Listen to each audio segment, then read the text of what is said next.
fastest? Make we chat about it. Who run left? Make we chat about it. Track and field are the topic. Make we chat about it. Latest Make we news, chat about it. all your Make we views. chat about it. Track and field chat for set with the girl HP. Hello, hello, hello, hello. It is another Thursday. It is another Thursday. And yes, it is Thursday already. We are almost into another weekend. And I hope you guys have been having a great week so far. Man, I've had a tough week.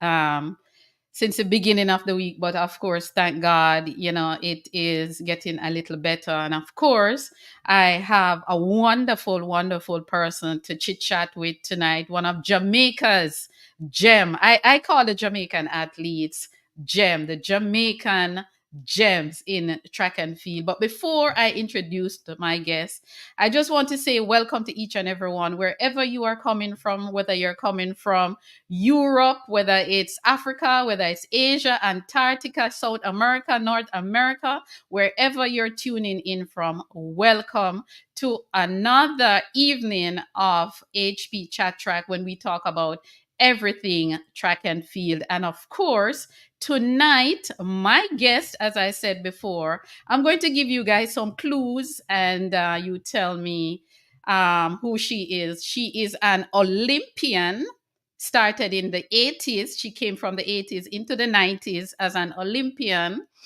The second clue is she won a brilliant silver medal at the 1988 Olympic Games in the 200. Yes, she did. And guess what? She came from behind. When I rewatched that race, she was actually at fourth, but I won't get into it because I want her to talk about it. Another clue I'm going to give you is she is formerly of the Queen's School in Kingston, in the middle of Kingston. Can anybody guess who that is? Okay, so Ruth Williams, who is an Olympian, she said Grace Jackson, and she is right. And I am now going to bring in my guest for tonight, Miss Grace Jackson. Grace Jackson, welcome. Let me tell you, I am so excited to have you here. I'm starstruck. So forgive me if I start twisting up my tongue in my mouth. Grace, welcome. How are you tonight? Thank you very much. I'm very well. Thank you for inviting me to be a part of your journey in doing this for many of us who have crossed paths with the track or whatever sport it is that we have done. We appreciate you recognizing the work that we have done. Thank you. Thank you so much. Thank you for that introduction, Grace. Thank you very much. But before we go any further, welcome each and everyone. Already people are jumping on. We have Lansford Lyons, Monica Lewis, Vilma Charlton, another Olympian is here with us. Another Olympian, Ruth Williams Simpson, is also here. Welcome. Welcome each and everyone. Thank you very much, Auntie Vilma, for being here. Thanks everyone for being here. Grace Jackson, tell me a little bit about you as a little girl before you even get to high school and get to stardom. Who was Grace as a little girl? Which parish you're originally from? Just tell me a little bit about that era of your Okay. life. I hail from Prairie, St. Anne's Bay. Came to Kingston from St. Anne in my first year. Well, not in my first year, when I was 1 year old. My mother came up with the entire family.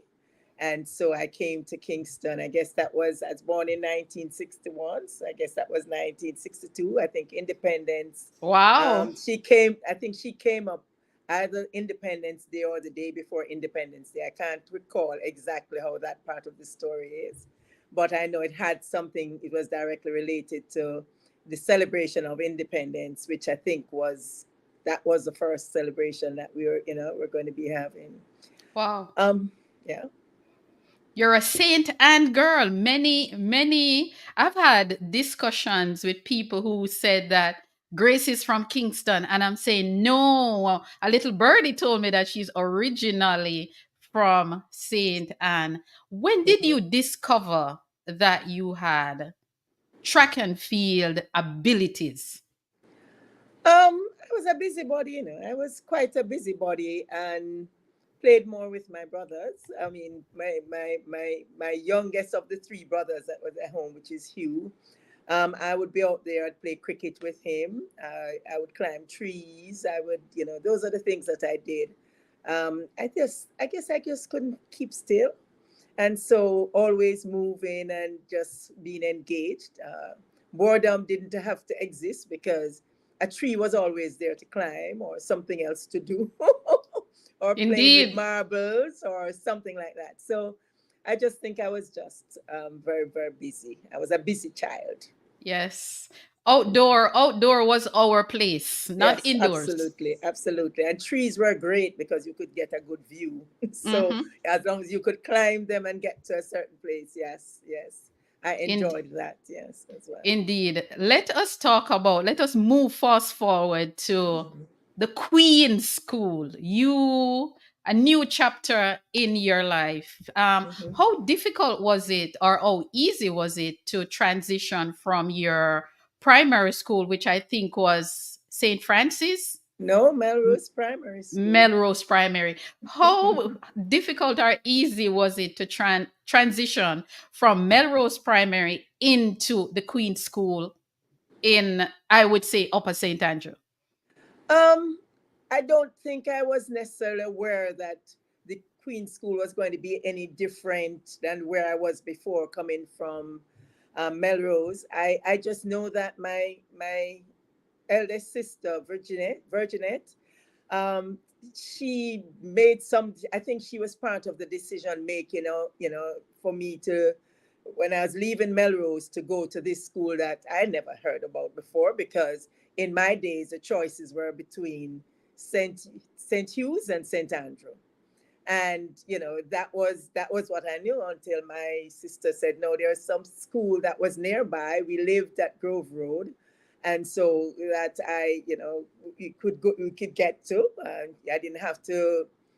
didn't have to work, do much to get to school, and so she had recommended the school. I don't know the details of what Mama and her had discussed. You just I know that just you know ended up there, I right? just know that I was going to this school that I'd never heard of before, and I just went in, and they wore this gray uniform, and I arrived the first day, and that was it. So that's all I really knew about Queens before I went there. How early did you make the track team? Did you went to Queens already doing track, or that was when you were discovered? Right. We didn't do track in primary school. At Melrose, I don't remember doing track. I remember running up and down, but I don't have clear recollection that I actually did track. I know I played a lot of dandy shandy and Oh baseball. yes. Oh yes. That's what I remember, right? Um, but I mean, when I went to Queens, I mean, I got in trouble like the first day or the first week because I went on the third floor of this building, and I was like, whoa, look at this ledge, and climbed over and stood.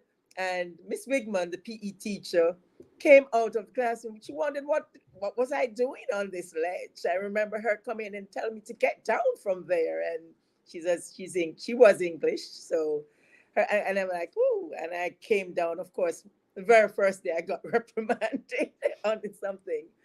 But it was clear that I had a lot of energy. Every Hmm. sport. One of the great things that I think about Queens High School, you were introduced to everything. So I remember learning how to play netball. We did hockey. I even learned, I guess I call it baseball, it might have been called rounders or something like that. Even that, we did. And of course, our nice little grass field that we had in front, we did everything on that, running and hurdling. That was when the discovery of myself as an athlete was born out of that environment. Wow, interesting story. The Queen's School was founded in 1953. Girls Champs started 1957. You competed at Girls Champs between 1972 and 1979. What was it like competing for the Queen's School in track and field, even before you won Girls Champs 1978? Because we're going to talk about that. Well, there's a lot of drama before I even talking about making the team. So I really have come from a family that was part of what we'd call the close brethren. And so in that religion, we were not allowed to participate in activities such as champs, etc. Although we did physical education at school, that was where it was expected to end.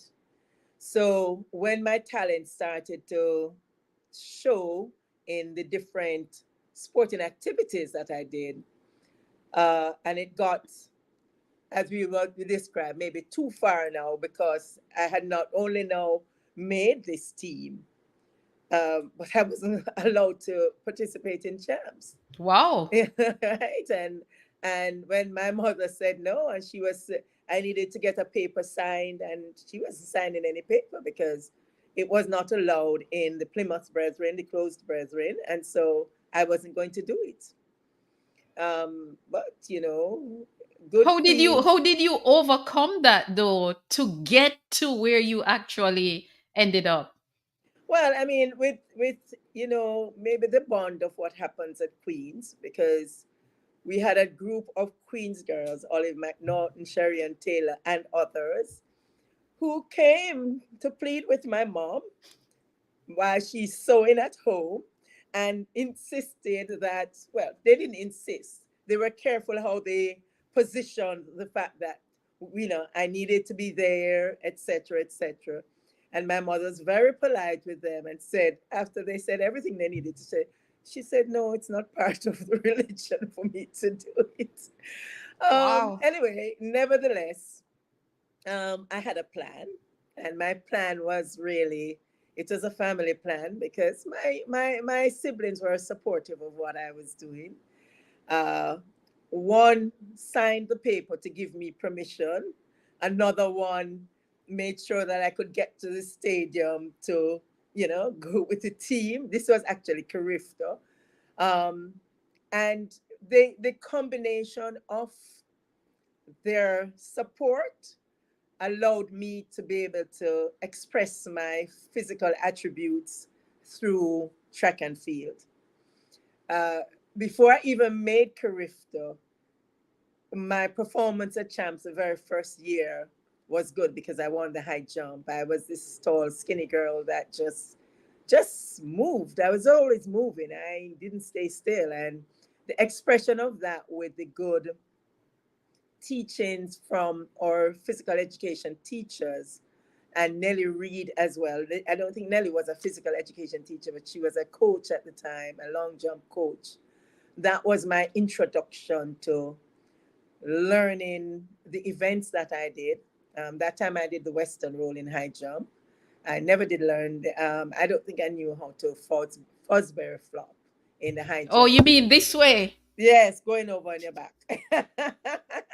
And I also, as I said, Miss Briggs really taught me about hurdling and hurdling well. So I had very good PE teachers, and they were the initial transformers of who I was, where I was, and how I pivoted to where I could be.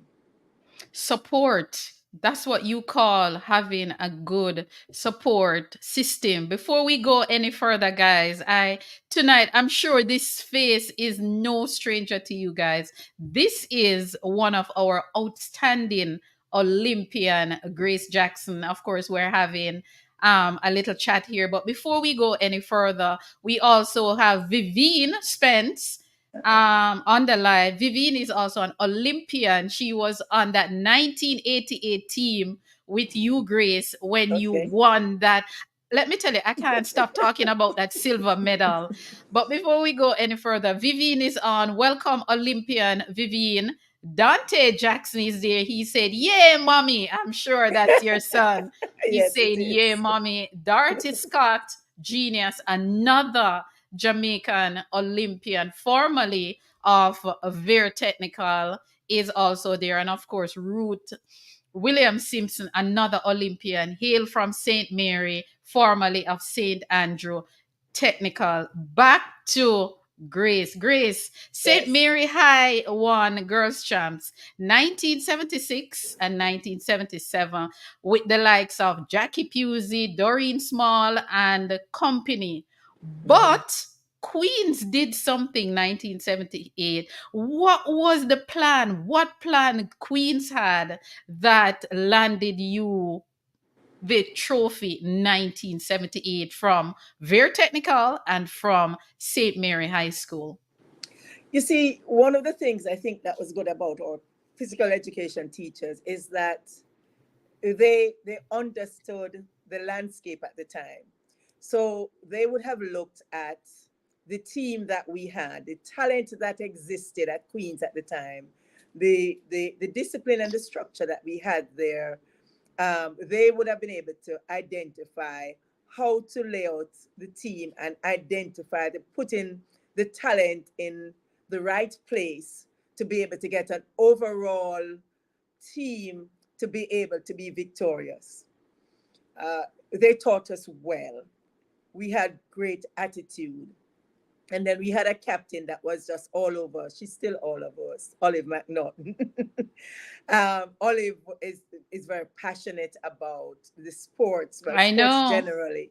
Yeah. And I think our discipline that we learned from our PE teachers at the time, Mrs. Briggs and Miss Wigman, I think helped us to understand how to bring out our own talent, how to maximize what we had at that particular time, especially when we had doubts.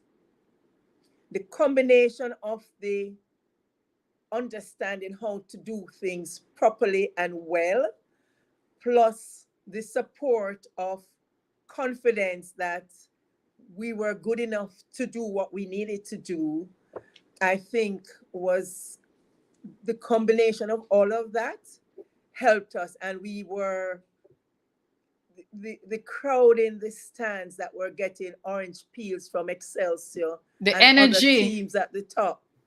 We had a lot to prove that we were going to overcome all that noise, all those orange peels, and be victorious. So it was a combination. It wasn't just one thing. And the base of that emanated from the physical education teachers that we had that taught us well. That's what Wow. I think. At the end, at that time, girls' champs was held separate from boys' champs. What was the energy like when Queens realized that they are girls champs champion at the end of Saturday or Friday? I think at that time it was being Finished held on a Friday, Friday. Mhm. right? What was the energy like taking that trophy back to Central Avenue off Constant Spring Road? Well, the energy was great. I'm getting cold bumps as I'm thinking about, I mean, it's so long ago, but it's like it's just coming to me what happened because, as I said earlier in my earlier sentences, that how sad I was because I felt that the fact that I ran out of the box on the second leg, no, the third leg, it was second leg given to me on the third leg. um, I felt it was disastrous for me. So I spent a lot of time crying. So the fact that we won gave me a little bit of hope because I was really, really devastated that I was going to really cost my team this win because we were on track. We were ahead of everyone and we knew that we had the possibility. But there was also Veer. I think it was Veer that was our biggest competitor at the time because they had been winning.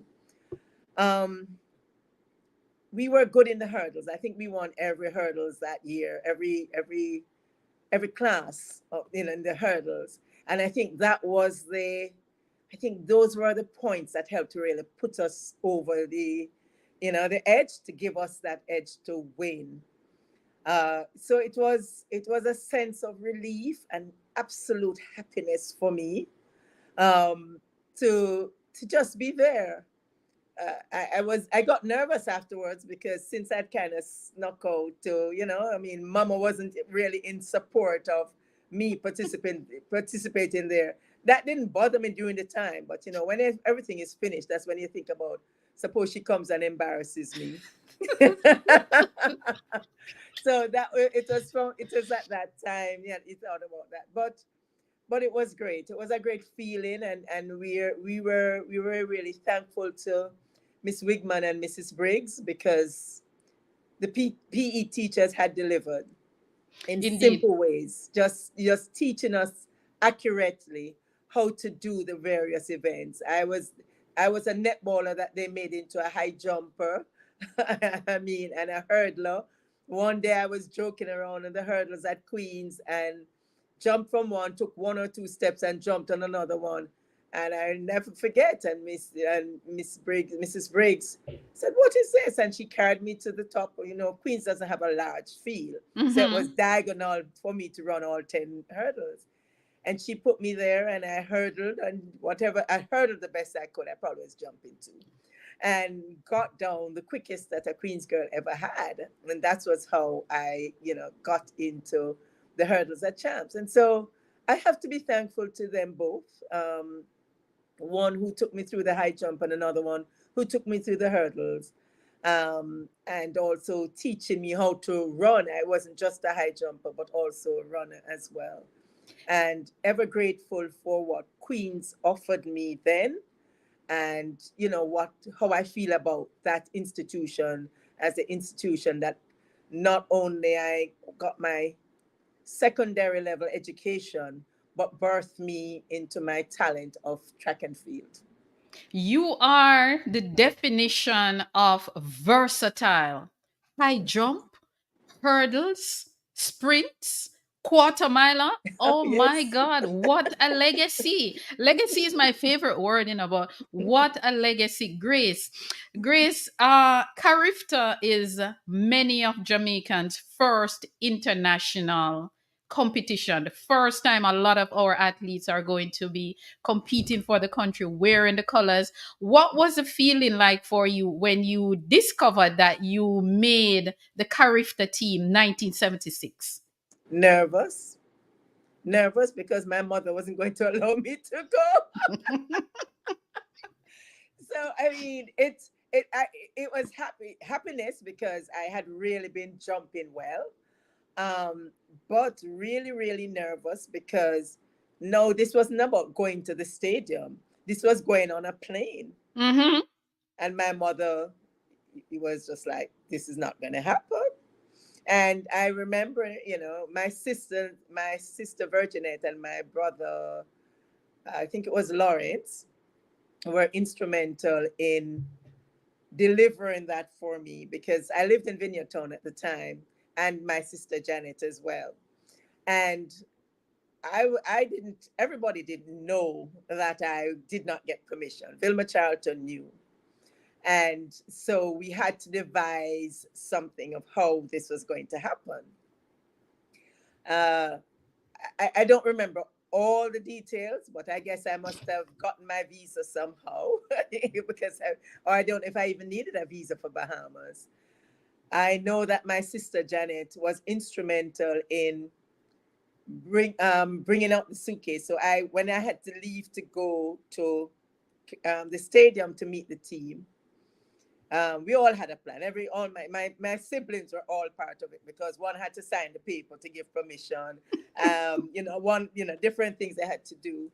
And I remember I went down to get the taxi at the bottom of Grafton Road, and the taxi came up, and my sister just gave me the suitcase, and the taxi whoops off to the stadium.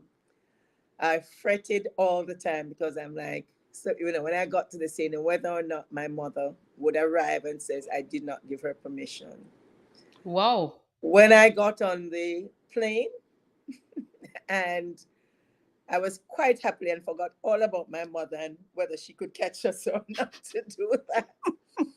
went and delivered for Jamaica. I think I got second, almost like I think it was a jump off, if I'm not mistaken. It's not as Mm-hmm. clear for me now in my head, in the Yeah. high jump.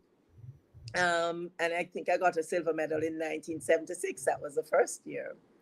And I Mm-hmm. enjoyed myself in the Bahamas. All that I could enjoy, I enjoyed until the plane was about to land and the worry came on me. Suppose she was at the airport saying she did not send me anywhere, I would be in so much trouble. I overcame that too because she wasn't anywhere there. I got a ride home. They didn't drop me at my gate. I said, no, no, no. I made them drop me like, further down the end of the road. And then I took out my suitcase and thing and I walked. By this time, my mother must have been cool about it and pretended as if she didn't know anything. But objective was achieved, got my medal, came back, contributed Got to your silver Jamaica. medal indeed. Yes, yes, yes. And came back. One thing I can tell, this story is so entertaining. One thing I know about you, Grace, is that when time to go and compete, you have a plan. Yes, yes. You have Always, always. Yes. great. Wow. Talk about determination. Wow. That is just outstanding what your siblings did for you, Yes, yes. They When came mommy together. said no, they Yes, fix it yes, and let yes, you go, and yes, yes, yes. that's brilliant. Yeah. Many fans, including myself, I'm going to admit that I've been watching track and field from I was a little girl. Mhm. And I only discovered recently on this program that you started out as a jumper. You were Yes, actually a jumper. And Doreen yes, Small on this program shared that with us, that you yeah, actually started out as a jumper. Now I know you as a quarter miler and a sprinter. yeah. And to find out that you actually, and I'm sure a lot of fans did not know that, because you won silver, as you just said, Mhm, at the Carifta Games in the high jump under 20. mhm. So that is just some new information that is coming to us. But let us segue now from your junior career, because you had a lot of fun as a junior and you're a risk taker. I like that. You're a risk taker. You know that you're not sure what was going to happen when you come home, but you went and you delivered for country. And Yes. that's remarkable. College. Mhm. What was it like being in college in a foreign country, the United States, back in the 80s? Can you recall any what it was like, especially getting there your first semester, your first year? Yeah, well, for that was another pivoting point for my mother as well, because remember now the resistance she would have had. I've made it to champs, made it to two, three, four champs, whatever. Now you're kind of reaping the benefit of what seed was planted, and Indeed. the benefit was that I was going to get a college education. And in fact, if I recall, and I might be wrong, my siblings will correct me, I would have been the first person getting that opportunity of the six of us that my parents had together, of going to college. I got a full scholarship to Alabama A&M University, and at that stage, I know that my brother Lawrence, I'm pretty sure, said, this is it. She has made it now. She's going Hmm. off to get her tertiary level education. Vilma Charlton was very instrumental in that as well. Doreen Small had gone before us because Yeah. she went in the first semester, and Cheryl Henry and myself now, we're going in the second semester to start our career, or track continue our track career and start our collegiate Indeed. journey. Yeah. And so it was all of that was really new. The first time I was seeing snow that I could recall, and I saw it when I don't know where the plane had stopped somewhere before we got to. I think it might have been in Miami before we got to Huntsville. But it was just amazing. It was just all, we would say in Jamaica, never see come see. Hmm. And so it was just an amazing journey getting there. And then when we got to Huntsville, we saw all of these brown colored or red colored building. The bricks were red, so Mm-hmm. that was also new, and it was just strange. I'm picturing it now. I remember just driving the street, and it was just this strange. This is what America looks like, kind of place, for us, and we're going to be here. And but we settled very quickly, and so it the transition was new, but I think we were brave. I think when, in retrospect and in talking to you now, um, we were really brave because we were going into the unknown, and we were walking quite Indeed. briskly going into the unknown, Yeah. with hope. We had, spoken to Coach Henderson, Joe Henderson, and he had promised us things, and we got it. Cheryl and Doreen was there ahead of us. So Doreen, Doreen has a lot of energy, not had, but still does. Yes, yes, yes. And before you go any further, Grace, I'm seeing some comments that I have to share. They have me cracking up. Miss Vilma Charlton seemed to have kept your secret. Miss Vilma Charlton said, "You broke into your mother's grip to get your birth certificate." That is very, very true. That is Woo! very What true. And what that a was the first story. step. And my sister Janet and Hugh helped me.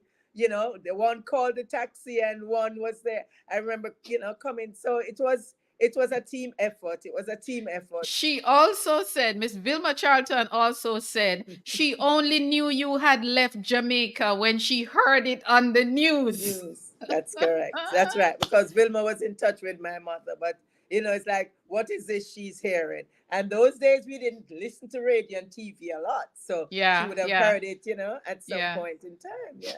So. Wow, Miss Vilma is talking the things, Miss Vilma. But Miss Vilma is a part of your support system. That's Yes, Miss I know. Vilma. Let me tell you, Miss Vilma, I met her recently, like a few Mhm. months ago, and let me tell you, Mhm. she's a good person to have in your corner. Good support.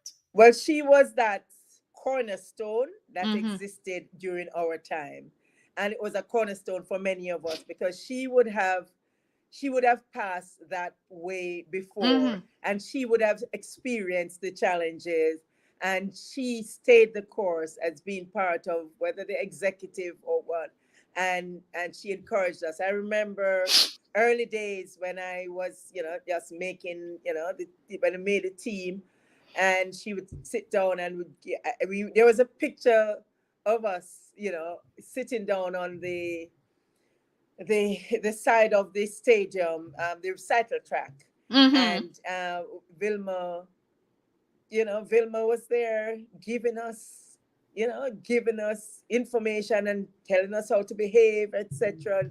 She was pretty much the person in charge of us, and was just all encompassing, for the things that we had to do. Indeed. I noticed that she said, she's talking about how I broke my mother's grip to get my birth certificate. Absolutely, because it was locked, and we had to, in order to get it, to do what you had to do. So Indeed, it's indeed, yeah. indeed. But you know something, Grace? You are a brave woman. You're a brave woman. Your mother said you're not going to champs, and you ended up at champs every year. Your mother said you're not going to the Carifta Games, and you ended up at the Carifta Games, 1976 and 1978. And your mother said you're not leaving the country, and you were on a plane. No, that is what you call determination to get to where you want to go. And I commend you for that.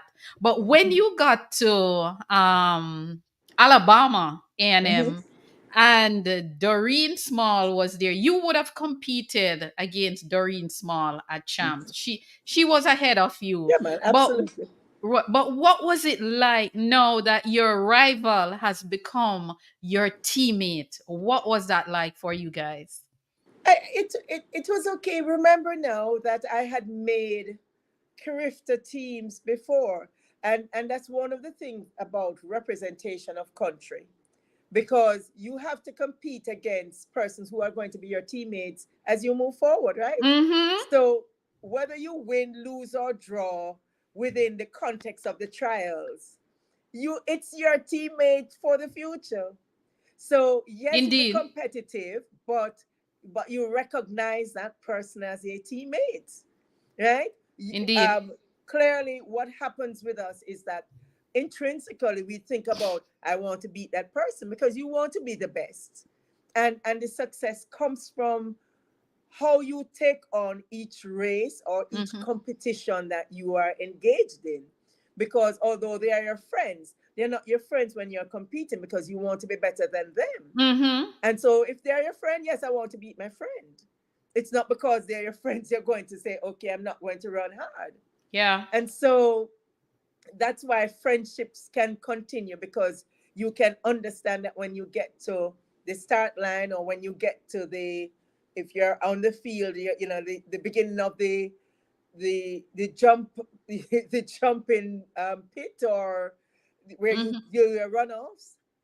It's not about who you're friends with. It's about what you have to deliver. And what you want to be is your best self at Amen. that point in time. Indeed, indeed. It is amazing how you guys competed against each other at champs.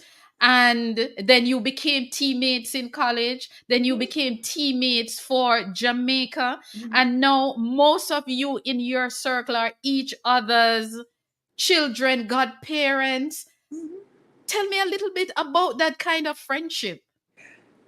Track and field, I don't know about other sports. I played very little netball, but track and field is friendship for life. Yeah. Um, that that where you start and you move. So remember now, we moved from competing against each other in high school. We were able to get scholarships for the different events we did to go to get our tertiary level education. We had to compete against each other. But guess what? We also had to team up together to compete against the rest of the persons that were there. Our own teammates that were at the university, that never even, some of them never even seen Jamaicans before, right? Because Alabama wasn't a place that was doing scholarships in that way, and at least our institution. Mm-hmm.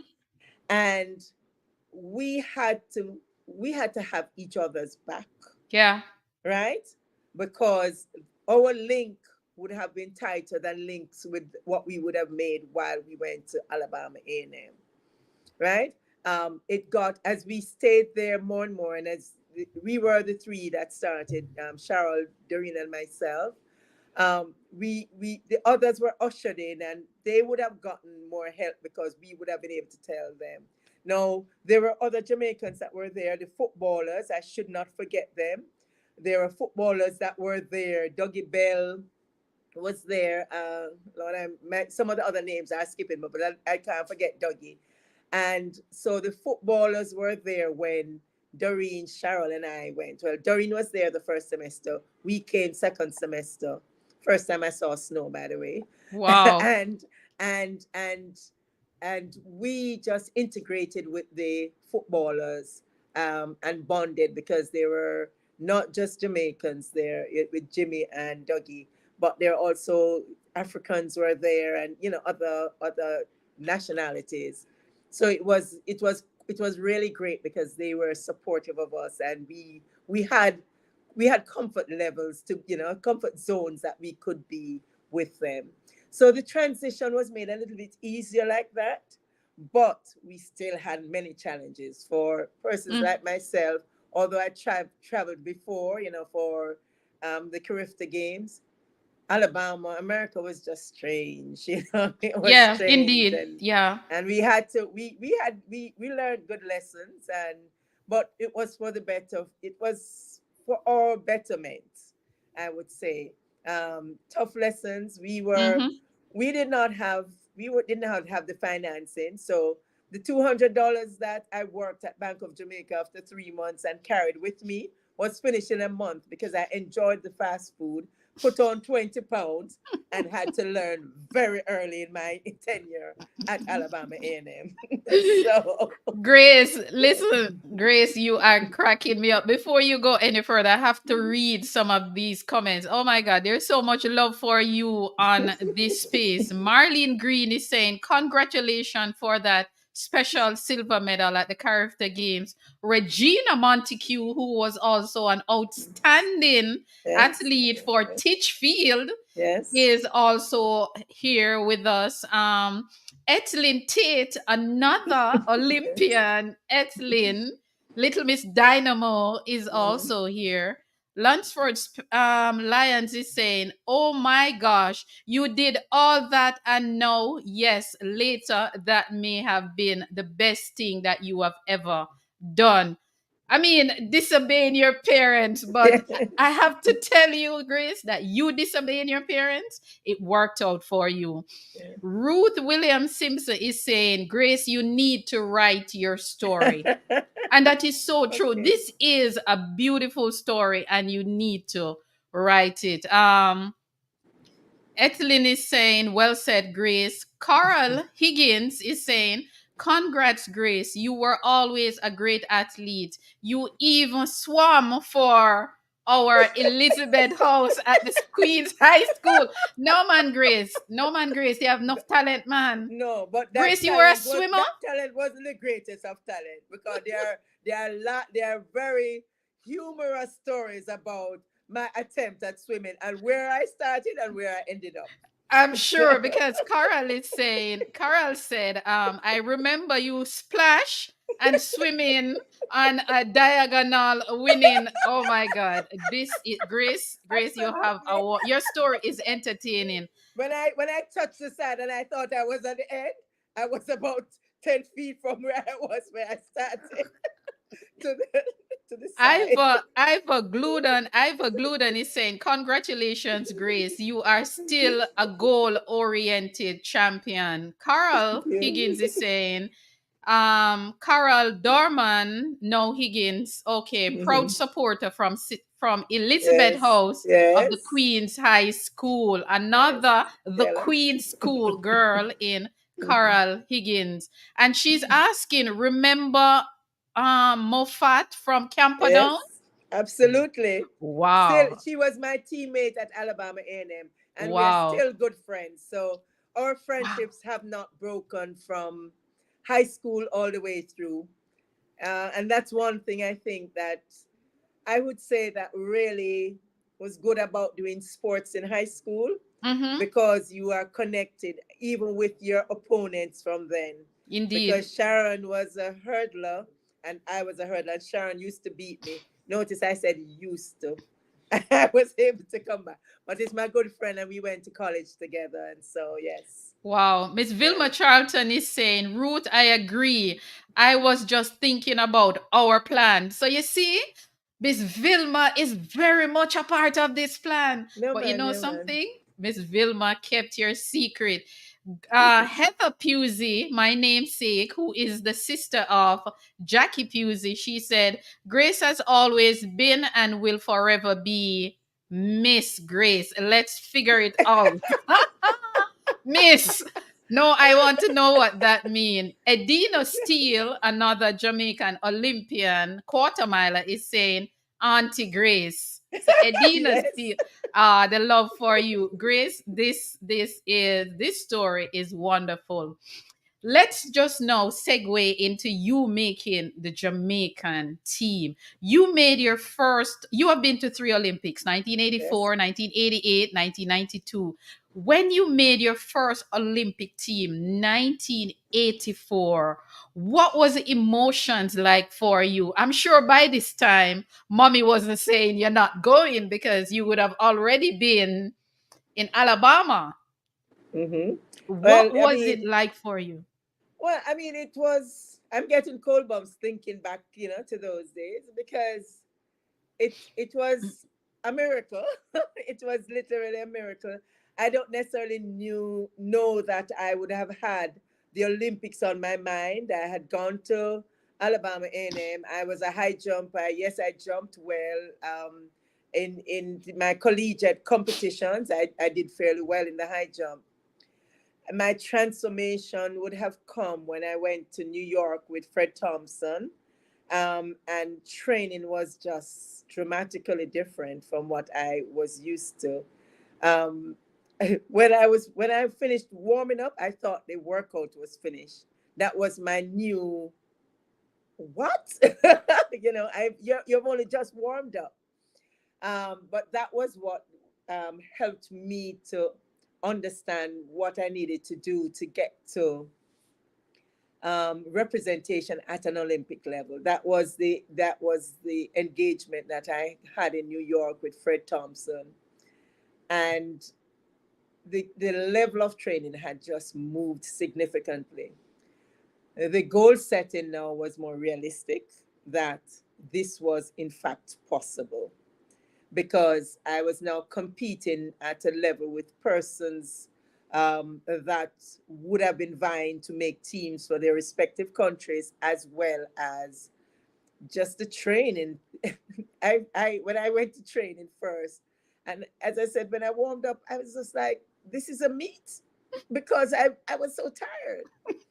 So the transformation came, I think, with Freddie moving me from where I was, which was, I was a very good high jumper, and exposing me to run more 400 meters, not just 100 meters or 4x1. I was also a 100-meter hurdler, uh, but I got really pushed into doing more 4x4s, which helped me when I went back to college after the summers.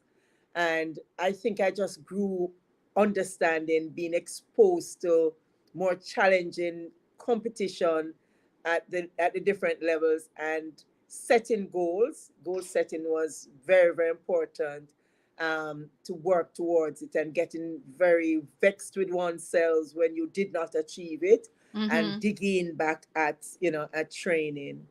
Training was really, really difficult. And now that I coach, I give them the same workouts because they're so difficult.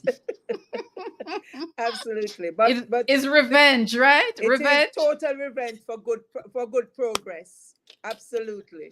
No, I'm thankful to the people that were there. I mean, Vilma was always there. I'm thankful not just to her, but there are many of there other persons that, whether we would get bus fare to go home, whether when I was at Alabama A&M, I worked at Bank of Jamaica. Whatever money I had and I carried with me, that was finished in a month. And what was I going to do? So you had to work. You had to work, or although you're on scholarship, scholarships didn't cover everything. It covered Mm-hmm, what they mm-hmm. needed to cover, and everything else. Weekends were challenging, and you had to find a way out. And so, we Jamaicans are tough, and Oh we get yeah. into these circumstances when we go abroad, and we are not picking up our bags, come back home. Oh We are no. finding ways out, and I think that those who would have been there before us, as I said, I called those names earlier, Mm-hmm. they would have helped us to settle. Doreen, as I said, went, the semester before us. So she, you Yeah. know, Doreen is very busy. And so she was busy all over the place. I And she's spared her still busyness. busy. I know she is. Yeah. But let Yeah. me ask you, Grace, I've never heard that you have been injured. How were you able to stay injury free throughout your career? I've never heard injury with your name. Well, because I guess I'm sure I've been injured. I can't remember exactly when, but I'm sure that I've been injured, but treated it would have been around the time would have been maybe with Freddie or that time. So you had somewhere to go to get fixed, and it obviously wouldn't be really bad. I know I would have had injuries, whether with my calf or something like that. Mm-hmm. But I don't think injuries really stop you, because when you overcome the kind of workouts that you just never imagined that you could even do, much less finish them. An Mm-hmm. injury pales in comparison. It's almost like you get a prick with a pin, and you're like, ouch, and you see the blood coming out, and you say, ouch, You just and move you go on. on. Yes, yeah. So I have been mostly injury free. I've had hamstrings, tightness of hamstring, but I have not had a major injury that would have really stopped me. It has slowed me down, but not Mm-hmm. really stopped me. And that's why, and the ability to a high tolerance for pain. I have developed over time as well. So, you can ignore pain and keep moving. Indeed, indeed. I want. This is my favorite part. Looking at achievements. I love this part. My favorite part. You're a graduate of Alabama A&M University. Mhm. Three Olympic Games: 1984, 1988, 1992. Olympic silver medalist 1988. And of course, we're going to talk about that. You also competed at the first World Championship Mhm. in the 200 in 1950. 1983. You are World Indoor 200-meter medalist 1987 and a silver medalist in 1989. Commonwealth bronze medalist 1982. World Cup double silver 1 and 2 1985, 4 by 4 bronze in the 200 1989, CAC junior under 20 high jump gold 1978, Carifta bronze under 20 100-meter hurdles 1978, silver under 20 high jump 1976. I'm not done yet. Top 8, top 8 at the Olympic Games 6 times. No, that is a Oh, big deal. Jamaica Sportswoman of the Year 1986 and 1988. Jamaican former record holder in the 200 meters and the 400 meters. My mouth is tired. Queens, the Queens Grace Jackson Invitational Meet. What a legacy. Grace it Jackson, is. what a legacy. It You are is. one of two Olympians that has a track meet named after you. Mr. Herb McKinley is the other one. Grace Jackson, what a legacy. It is indeed. I am thankful that God gave me the gift and I was able to use it. And I'm able to give back to my dear school. I love my Queen School because it was at that school that I actually started my movement. When my mother said no, my fellow athletes and even the teachers, I remember, I think it's Mrs. Shaw, I hope I'm not saying the wrong name. My teachers were supportive of me, and so Queens really is my extended family. Queens gave me a lot. This opportunity, when I was at Melrose, I don't remember running. I remember playing lots of dandy shandy. The layout, I know all schools might have had that, but the way we had physical education, the way we had our sports day, the Mm-hmm. opportunities that were made available to every single student in the institution, I was able to use my jittery active self to make it work. And the PE Wow. teachers were the cornerstone of helping me to understand what my talent was The and moving it from foundation. where I was to where it needed to be. The foundation. I mean, Absolutely. I'm reading out your legacy and my eyes are getting teary. My eyes are burning me a little bit. They're getting teary. This is a big deal. Sportswoman of the Year, 1986 and 1988. That's outstanding, Grace. Thank You got your feet wet 1984 in Los Angeles at the you. Olympic Games, but 1988 was the real deal in Russia. 1988, when you were winning that silver Korea, medal not Russia. in Korea, sorry. When yes, you're right. You're right. Good memory. You're right. Korea. Because I'm not running Russia before, so that's Yes. why. When you were winning I did that. a medal for Jamaica, we were back home recovering from Gilbert. Absolutely, yes. We were trying to recover from Gilbert, so we could not hear the Olympics that was going on. But No, it wasn't July, September 29th, when you line up in that race with Florence Griffiths Joyner, Merlene Ottey was there, and others, and you won that silver medal. What was your game plan? Because, Grace, if you go back and watch that race, when you come off the straight, you weren't in the medals. You weren't in the top three. What was your game plan to come back and pass the field, including Marlene, to win that silver medal? Um, I think generally there exists a fear that if I start running, existed a fear that if I started running from the beginning, I would be tired and then people would pass me. And so I did not normally run the curve very hard. In the semifinals, I was with Heike Dreschler, and she was in front of me. And I remember saying, I can't afford to let her leave me because I have to make the final. It was simple. Every race that you run, it was about getting to the next round. It wasn't about, I didn't have a plan that I was going to win a 200 at the Olympics. My plan was, it's important to get to the final round, because if you're not in the final round, you don't have a chance to get a medal. Indeed. So you had to understand. And I think I would have learned that from I worked with Donald that year. I moved from New York to Los Angeles, and I was working with Donald Corey that year.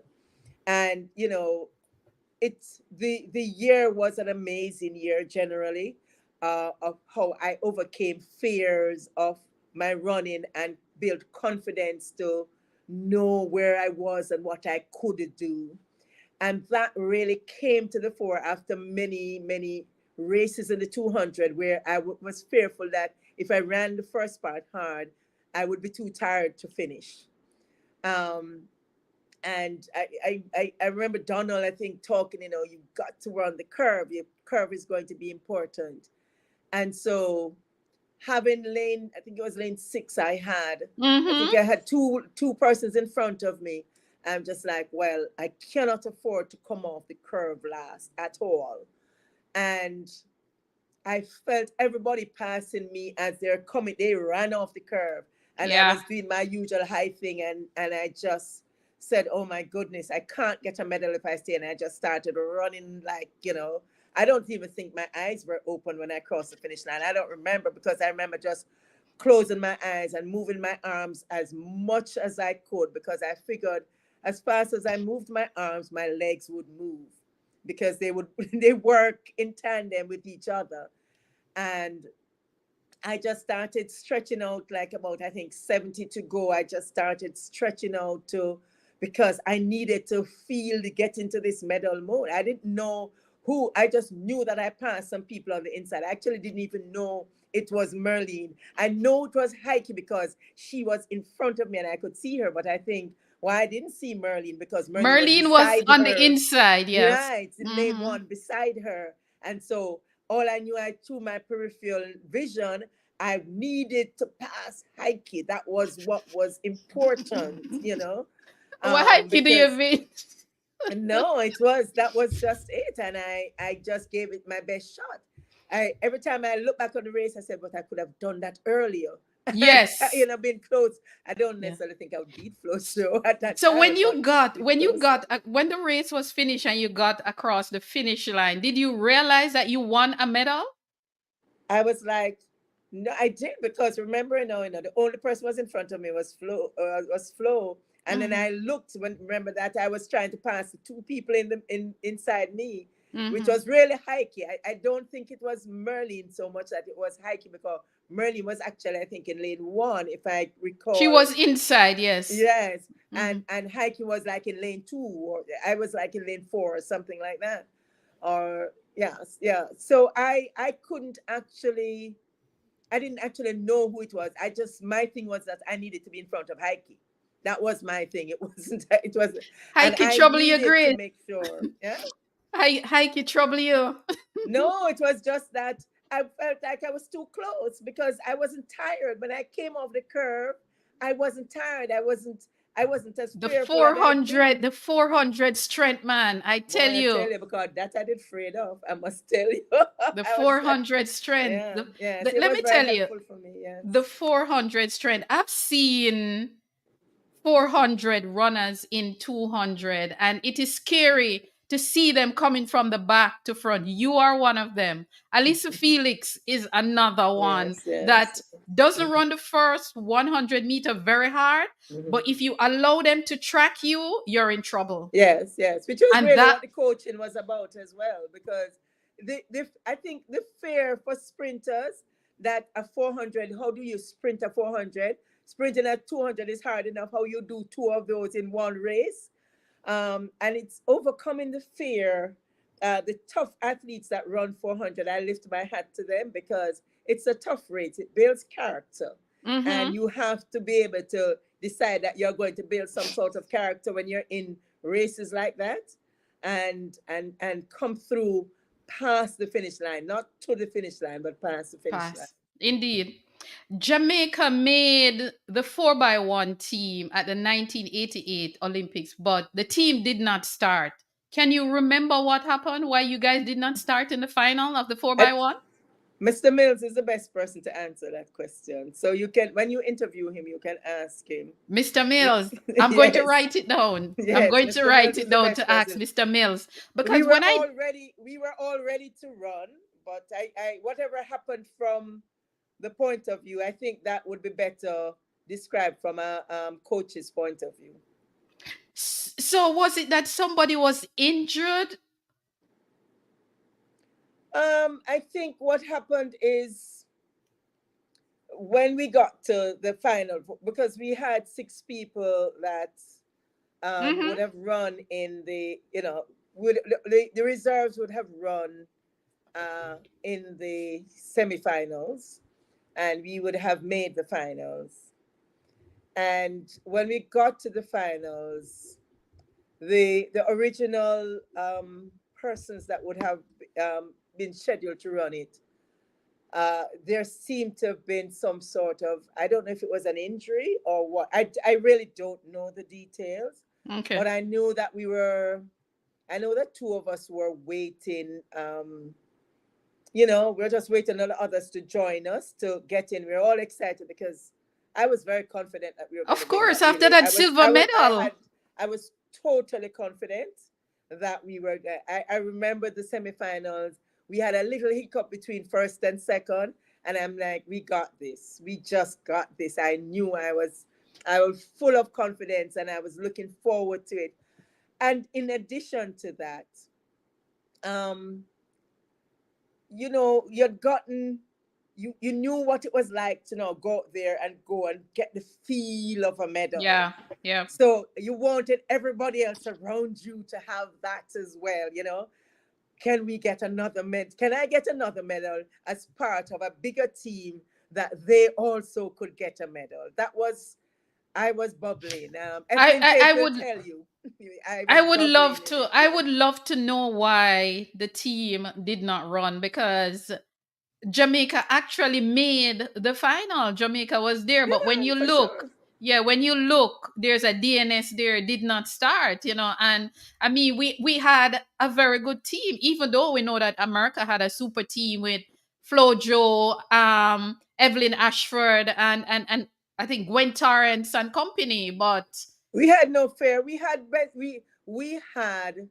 I think Ethlyn Tate was to start. I was going to be second. I was going to be second. Yes, because I was going to be running the backstretch. That's right. mm-hmm, Because the yeah. longest leg, as they Oh say. yes, with the And long then, legs. right, and Juliet was supposed to be third, and Merlin was supposed to be fourth. That's a super team. Absolutely super. I mean, if I close my eyes now, I can see us winning. I must tell That you. is a super team Yes, from yes, yes. from Etlin to you to Juliet Cuthbert to Merlin. Oh my Yes, God. it was No, the best of what Jamaica had that year, the but that's a absolute best. super team. That was a super Yeah, team. and I would have been coming from running an The excellent high silver 21.2 medal. meters. So I was I was extra confident that I would give them a wicked second leg lead. Yes, and because when you and look Juliet back, and Merlin yeah, and when you look back at that relay, America did not run a convincing race because they didn't need Flo, to. Flojo even get beaten on the curve. Yeah, but they didn't need to because It was they Evelyn who with brought back. with us in the state we were. They just needed to, all they needed to do, they understood when you're in relays, it's not about time, it's about getting the baton around and coming across the finish line Yeah, first, second, or third. yeah, It was because really, really sad because the switch that we made at the last minute was the causation because we had practiced, the first leg and myself had practice, and then there was a switch at the very last minute where we did one little practice and the baton dropped. And that's exactly what happened in the race itself. It was just sad. I still feel sad about it. yeah, because And not when because so much I wanted 2 medals, or it yeah, was just that we were so good, yes, and that I team. was confident that we could Yeah. have beat the US that year. Yes, that was I was because confident. Yeah. every time I look back at that relay, I said, but America didn't run anything because They Flojo didn't got need to. beaten on the curve. She handed over the baton to Evelyn. Second, Evelyn actually came from behind and won. And I'm sure that She at did. the form Mhm. that Merlin was in, if Merlin was ahead of Evelyn, she wouldn't have caught Merlin. The last minute change for our relay was the detriment for us as a team. Um, and it was disappointing. I can't say it any different. It was absolutely disappointing. And even as I think about it now, it is as vivid as the day it Yeah, was. yeah, What that whole relay and the last minute changes without preparation yeah, was the fundamental reason why Herb used to say the man upstairs might be sleeping, or he might be wearing pajamas but he's not sleeping. That's what yeah. Herb used to say. Hmm. And it was a very, as much as I'd gotten a medal, it was very sad for me, very, very sad for Yeah. me, because as women, we could have done really well. We have struggled so many. Merlin has done so well in terms of getting Yes. her medals. Mm-hmm. And this was our opportunity for Merlin to move out of the bronze to get the Yeah. silver or the gold. We were Mm-hmm. confident that we could actually beat the US, Yeah. which I think we could. Yeah. Mm-hmm. But I guess Yeah. what's to be would be, and it Yeah. wasn't to Yeah. be. And so I But appreciate it. I'm going to take your advice. I'm going to ask Mr. Mills. Anytime I get to interview Mr. Mills, I'm going to ask him about that relay. But before we That's go right. any further, Miss Vilma Charlton is saying, Grace, your sister Janet is saying hello and would like to congratulate you on your wonderful track and field career as well as your success in educational career. Thank you Wow. very much. Thanks, Janet. A lot of love, a lot of Yes, love. yes, thank you. Indeed. How much track and field continue to be the vehicle for a lot of our athletes to move from one level of their life to another? How much of your success you would give credit to champs for? The only thing I can say is 100% for both, in terms of both Yeah, cases. Um, if if I wasn't disobedient, I would not have done Sports Day at Queens. yeah, If I had not broken the religious law of my mother's church or meeting, yeah, um, I would not have gotten exposed to champs. yeah. I think that God is in all of this, Indeed. because it's God. We get our talents. The Bible speaks about the talents, and what when you don't use it, it's taken away, right? Indeed. And my own disobedience allowed me to use the talent that God had given me, even although for religious reasons my mom did not feel that she needed to follow the the order of the church. This is not something you ought to be doing. And I was disobedient with the help of many persons, including my siblings and Mm-hmm. Vilma as well, um, to be able to just push through and, Yeah. be who I know God wanted me to be. And I'm thankful that I got those opportunities. I was able to not only use them in one way as a runner, but use them as a stepping stone to my education, for me to be able to get to the different heights that I've gotten, to Mm-hmm. get my degrees and be able to give back to so many persons as I can, and will continue to do that until I die. So, Yes, indeed. when opportunity knocks, you have to open the door and keep Indeed, moving. indeed, indeed. And sometimes I don't want to say we have to disobey our parents, but sometimes we have to let them get it. But is it BJ Jackson? It is Bishay Jackson. BJ Jackson is saying, what? Go, mommy, go. So Dante Jackson isn't saying anything either. She's saying, go, mommy, go. What?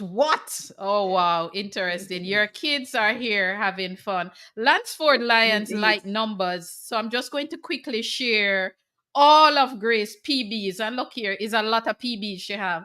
She have PB in the 55 meters, 6.84. Her 60 meter PB is 7.25. Her 100-meter PB is 11.08, even though she has a 10.97. But of course, it Unaided. is a +3 wind Mm-hmm. um, at the Olympics Mm-hmm. 1988, Yeah, of course. 200-meter PB 21.72. And you're still in the Jamaica top 10 list on the 200-meter. Beautiful.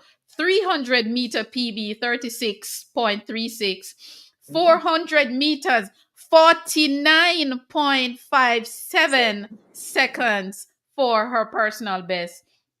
4 by 1 43.05, and 4 by 4 3 minutes 23.05. Boy, Grace, all I can say is that your legacy turn up. Your Thank you. legacy speaks volume. But let us just quickly segue now to life after track and field. Where is Grace these days? When did you know when it was time to retire? Um, you know, my last Olympics was disappointing for me because I didn't think, first of all, I only did one event, and I didn't think that it was the best performance that I had in me that particular year. But I think I was also distracted because I'd gotten married, and so I then my focus then would have been shared as opposed to being totally just track and field, because then when you get married, you are engaged in somebody else's life, and you Mm-hmm. have to share that as well as what you're doing, and so that is always in the back of your mind, what you have to do. So I just think that was a year that was just a little different for me. I had early in the year, I had disappointing races, and I was really just thankful to even have made the team in an individual event. So I think that spoke to my talent at the time, because I don't necessarily think that I was as mentally ready for this third and final Olympic Games, because I wasn't as focused. My attention was diverted, that Mm-hmm. sort of thing. Um, and so the question about continuing would have also not been an option in my head, because of how I changed my life, in terms of being married, and so So I it's not didn't. just about you alone anymore. Right, that's Yeah. correct. That's Yeah. correct. So that had changed. That had changed how it was, and our roads take just Oh, different yes. pathways. Yeah, and Yes. that's it. Where is Grace Jackson these days? Are you still involved in sports? Tell us a little bit about. I am, to a degree, not where I would like to be. It's not. I'm not in a space where I would really feel ecstatic about what I'm doing. Yes, I'm working in sport, but Good. I feel like I'm working in an office. I feel that there's a part of me that's missing something because um, coaching has been really the thing that I would like to do. And coaching from a point of view of imparting the knowledge, at both, not just physically, but the state of mind that an athlete needs to be able to move the needle, um, Yeah.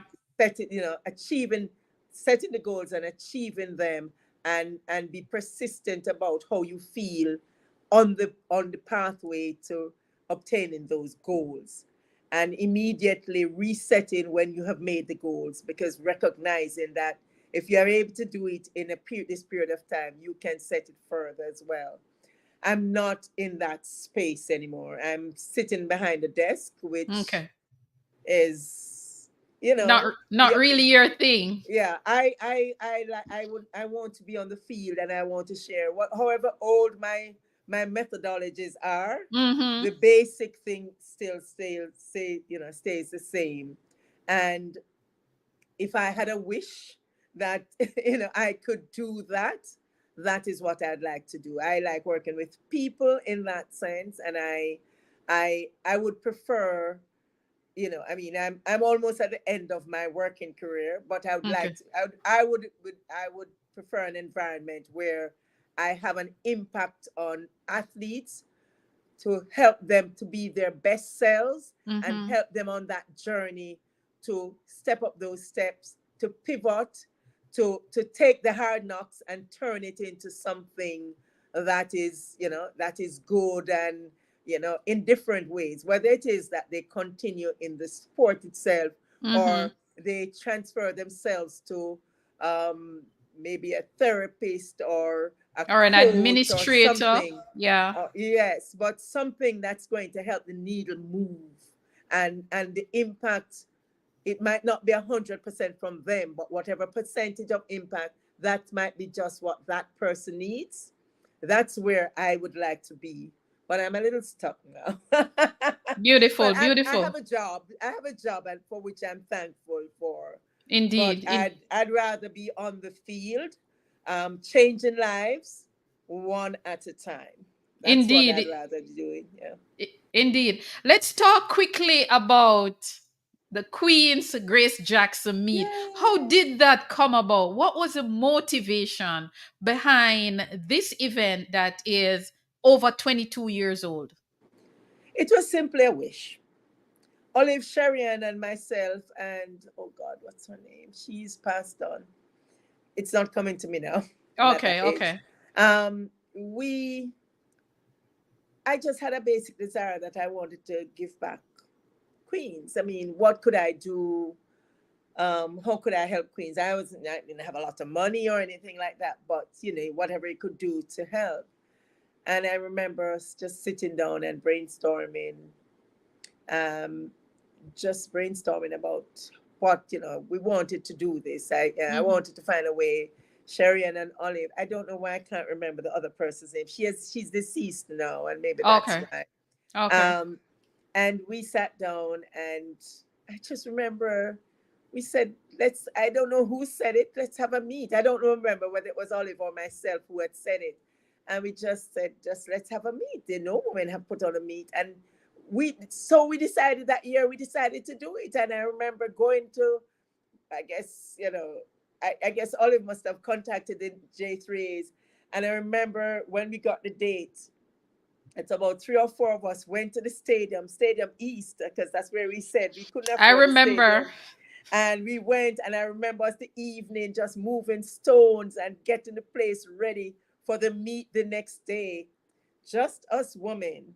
And we did that. And the meet went off, and we knew that we had struck it 20 something years ago. Yes.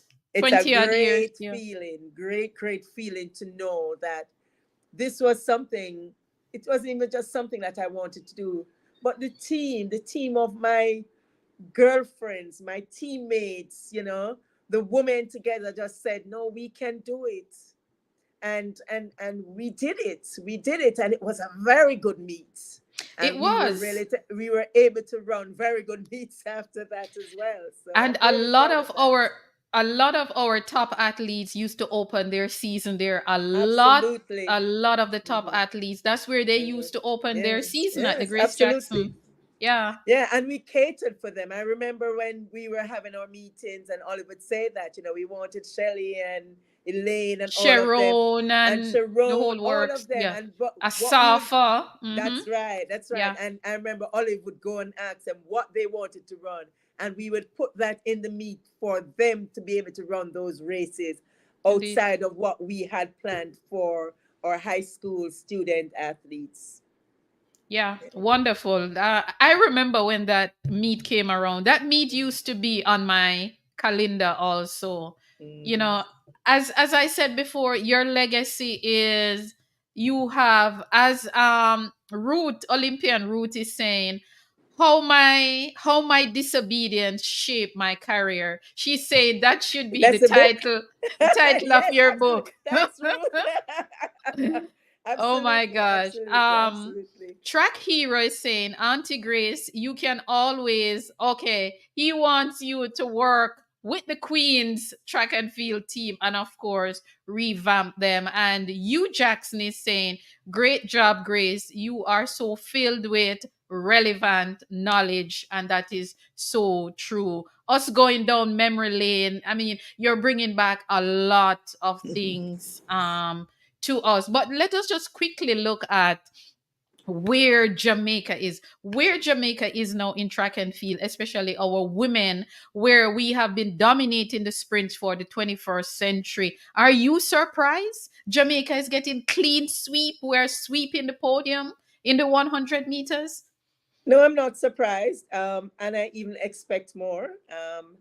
The motivation is deeper. You remember now when he started, Merlin had to just do it, right? Merlin started it. And I would look and say, well, I want to join Merlin. Others Yes. look and say, well, I want to beat all of them, which is what we want our new generation of athletes having that kind of attitude. And when they have that attitude, it's a good start to open the Mm-hmm. door. Mm-hmm. The attitude now, when you get in the door, is training isn't easy. To get there, the tree might Yeah. look low, Mm-hmm. but when you start to climb it, it just all of a sudden you said, I didn't know this tree was so high. And you have to climb more and climb more and climb more. And so, in order for you to be able to get up to this tree, just like how you water the tree for it to be high, you have to be able to be sustained over that period of time, and Mm-hmm. you have to stay the course. Yeah. Disappointments are always on the way. When you're climbing a tree and a branch breaks and you drop, And you you have drop to out of that. that's right. You have to try climbing again. Yeah. It's Yeah. just par for the course. Yeah. And everybody, don't care how smooth their career looks, they have downtime. Mm-hmm. Because you don't see them doesn't mean that the downtime does not exist. Indeed. And so the key for the success is not about the winning, is getting up every time you fall down, because that's the only way you can make the finish line. Indeed. And so we have to encourage those that think about, oh, they can make, oh, if I do this, I can make money. You have to be good to make money. When you Mm-hmm. make the change in the beginning, that's not money. you know, it might Mm-hmm. seem like a lot, but if you don't do anything after, that will disappear. And so it's Indeed. very, very important for them to understand, don't put the cart before the horse. Yeah. Understand that the horse needs to be ready to draw the cart.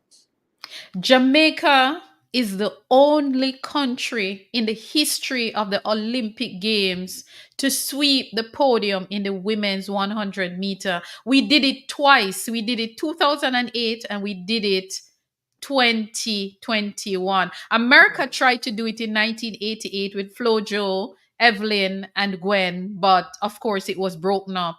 Mhm. How is it that a small country with less than 3 million people, how did we pull that off? How is it that we continuously pulling that off? Champs?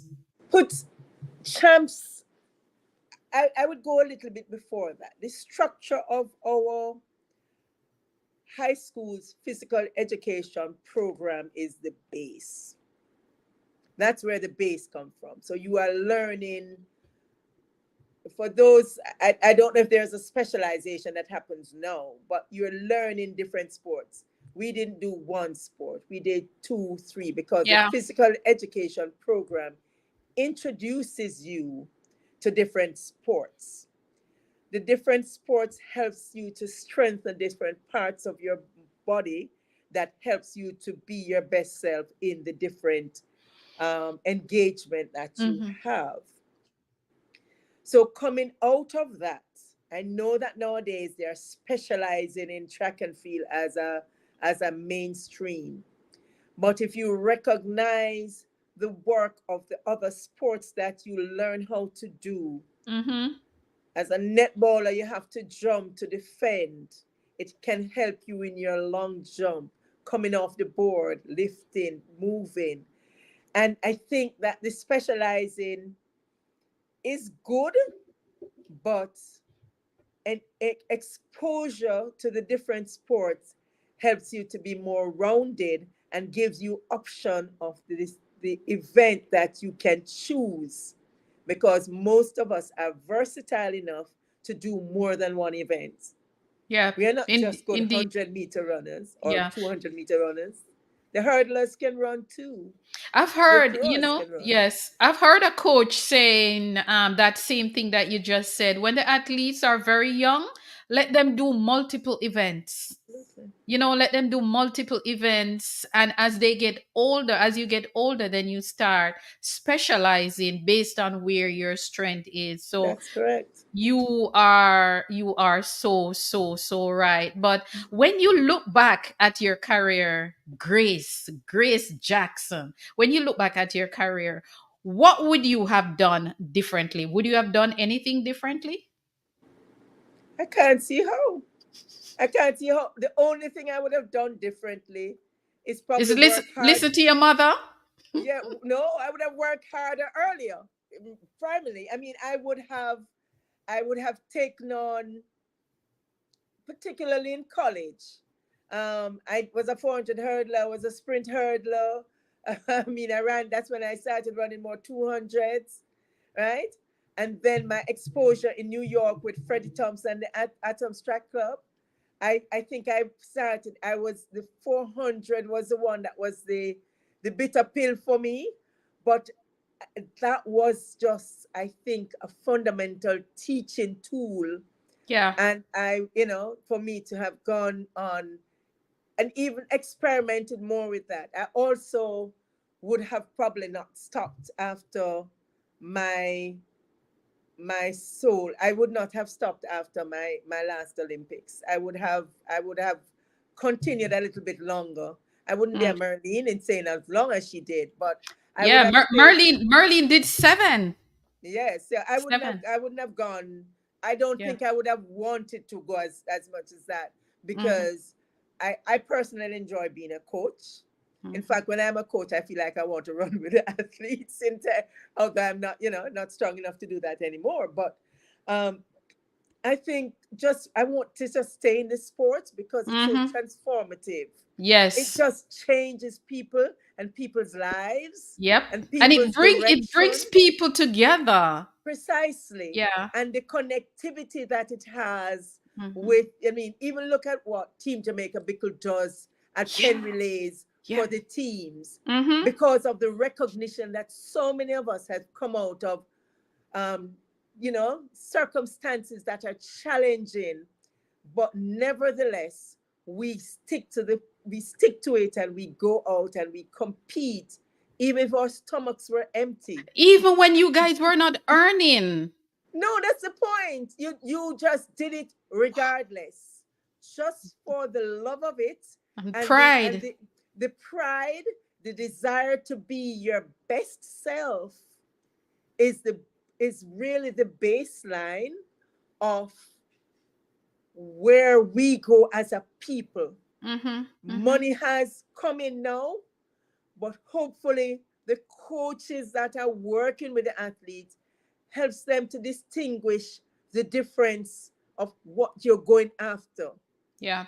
The money comes with the great performance. So it's not the money that you should be going after, it's the great performance that Yes. will attract the magnet of money for Indeed. your performance. Creating that legacy that Absolutely. when you look back at the end of your career and you look at your CV, you can say, yes, I am proud. And that's one of the things I like about the people who competed in your time. There was no money, and you guys Yeah. kept going. You kept going, and you We weren't learned earning. that's right. We learned to run on empty stomach.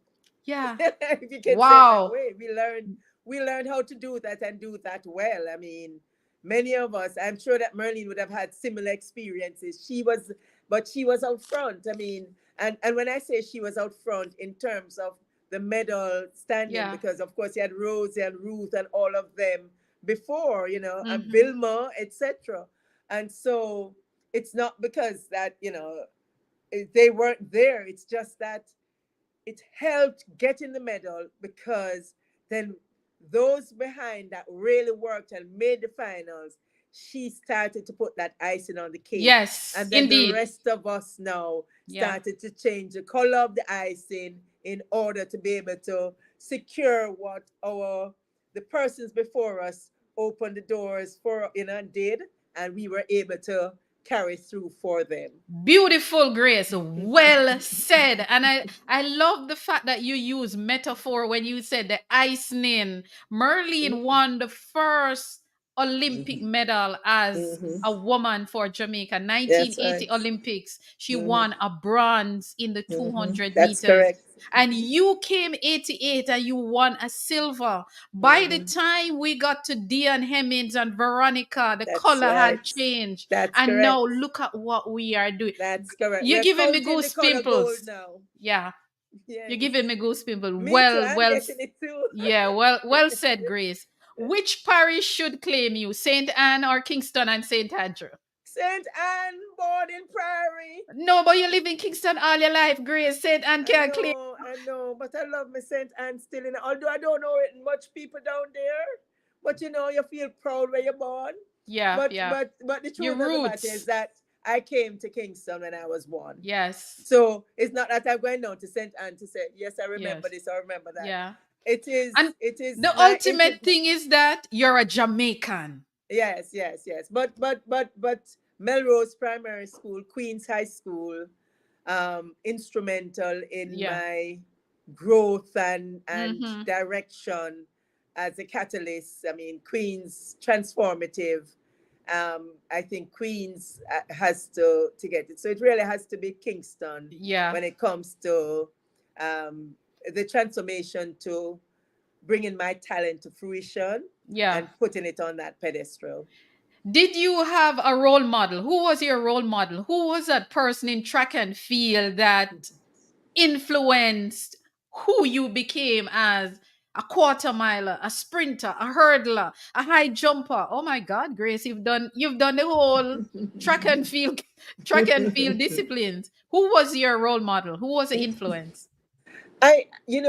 When I was asked that question earlier, I remember hearing about Vilma Rudolph, and I think it was her circumstances. No, I would not heard about her early, right? But when I got to the stage where I was kind of smelling international, and I read her story, I was like, but if she can do that, I can do so much more. The person that would have, I think, brought me into track and field, I would say, was Vilma Charlton. So it's another Vilma. Um, Vilma Charlton would have been that door, as I said earlier, when we had Carifta, and she was chaperone, and believe me, she was a real chaperone. She keep us together, she keep us steady, and we thought she was miserable at the time. I have to admit, I said that quietly. Auntie Vilma, you're miserable. but she understood. She had been ahead in the path. she stayed the course by being part of the J3s, and she knew that she needed to be there to shuttle us through. And so she, I would say, was in Jamaica the fundamental person that opened the doors for us to be able to come through, um, and made sure that we were disciplined. She was very strict. We would hide from her, but she was very strict about how we carried Confession. ourselves. Yes, no, man. How we carried ourselves, what we did. We would hide from her many times because, Lord, she miserably, and we'd go and She's do a that. St. Andrew girl. She's a proper girl. Yes, yes, yes. But she was very good for us in the early Yeah. days. And Clifton Forbes was also there. When she was there, Clifton Forbes was there, the late Clifton Forbes. He was there and he would help us as well. I mean, we didn't have money that time. We would go and they would do things for us. So she was the person that kind of ushered us through. Beautiful. The other Vilma Rudolph that I talked about, I think when I read her story and the challenges that she had and what she was able to come through, she was then the person that when I said, you wanted to, you're now in the gate and you're saying, how do I move forward, that sort of thing.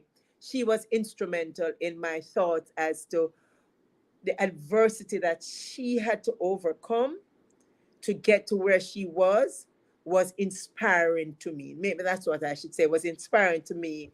And so nothing was then hard anymore, to Beautiful. achieve. Yeah. Beautiful. Beautiful. Which leg of the 4x1 relay is your favorite? It's my favorite. People generally have a favorite leg. They either want to start, they want to run the anchor leg or the third leg. Which leg of the relay was your favorite? The 4x1. I don't know if I would have had a favorite, but I think the second leg would have been my best The leg. back stretch. Yeah, man. Them long legs that you have is around Yes. the back. Yeah, that's the Yes, ideal yes, spot for yes, you. yes. Which leg of the 4x4 is your favorite? Or it None. doesn't matter. It doesn't matter. That was let me tell you, that 4x4 was a fearful race. It was, oh my goodness. I And know. they would put me on that third leg because I had to catch people. I was my legs were quaking more than anything else. Right? But you did it though. But I had to, because if I didn't do it, you want the whole country come down on me You to know hand something? off the baton. You know something? You are in a nice little elite group. And I'm going to tell you what that elite group is. You are one of few Jamaicans that we have that has run on both relay teams at the Olympic Games. You, Jackie Pusey, Sharika Jackson, run on the 4x1 and the 4x4 at the Olympic Games. Now that is a nice little elite group to be in. Well, I'm thankful. I'm in that group, yes. Yes, Because yeah. they both are very, very, very good. Versatile, Oh indeed. my goodness. And Jackie just gave it her all. Yes. I mean, she was good. She came to Queens for like a while, so maybe someone. Oh, she went to Queens for a while. Oh, Yeah, when she came up from St. Mary to train. okay. And she was very good from very early, and so she was Okay. at Queens, I think, for a semester. Yeah, she made the Olympic team very early, age 16, 15, Yes, 16. I think it was about that time that she spent, Yeah. So I want to take some of that, as a queen. Yes, Queens, of course. Some of it goes to Queens. Who made you nervous when you line up in a race with them? Somebody must make you nervous, Grace. Who made you nervous when you line up in a race with them? I don't know if it was the people that made me nervous or the fact that I wanted to beat them made me nervous. How is that? Name me one. Name me one of those people. Well, if I'm talking about the 200, obviously, Flojo was the person that I would have wanted to beat. So it's like, how can I catch her? How can I know I can do it kind of thing. So she would be one for the 200. The 400 was just deadly. I mean, Yeah. I could have been so much better at the 400 if I wasn't so much afraid. Yep, that Um, record is still standing. Yep. well, but I think I was just so afraid. I didn't appreciate that I had the talent to really go out and finish as well. Even although I did some really tough workouts in New York, I was introduced by my late coach Fred Thompson. Um, some workouts that I don't know even how I did them. I'm giving them to the people I'm coaching now because they build character. I You're mean, they were serious just about this revenge. yeah, absolutely. And so So I would Flojo, say so Flojo made you nervous in the 200, and no. It was more. I don't know if it was Flojo or it was my greater desire to win. to win. Okay. Right, because I'd run against Flojo in the many races. I knew she was running. I mean, I used to talk to Flojo all the But time. Flojo did not you she used to train when she feels like. Flojo never Well, used I to take don't know. training seriously. Well, I don't know because although I was in Los Angeles at one time, I wasn't. She trained at one. She trained at UCLA. I trained at USC. So I didn't know. I don't know anything about her training, Yeah. etc. What I know is that, like me, she didn't like to run the 400. And at the World Championships before the Olympic Games, that she did what she did, they had put her on the four by four, and she won it for the US that year. I mean, she just went out.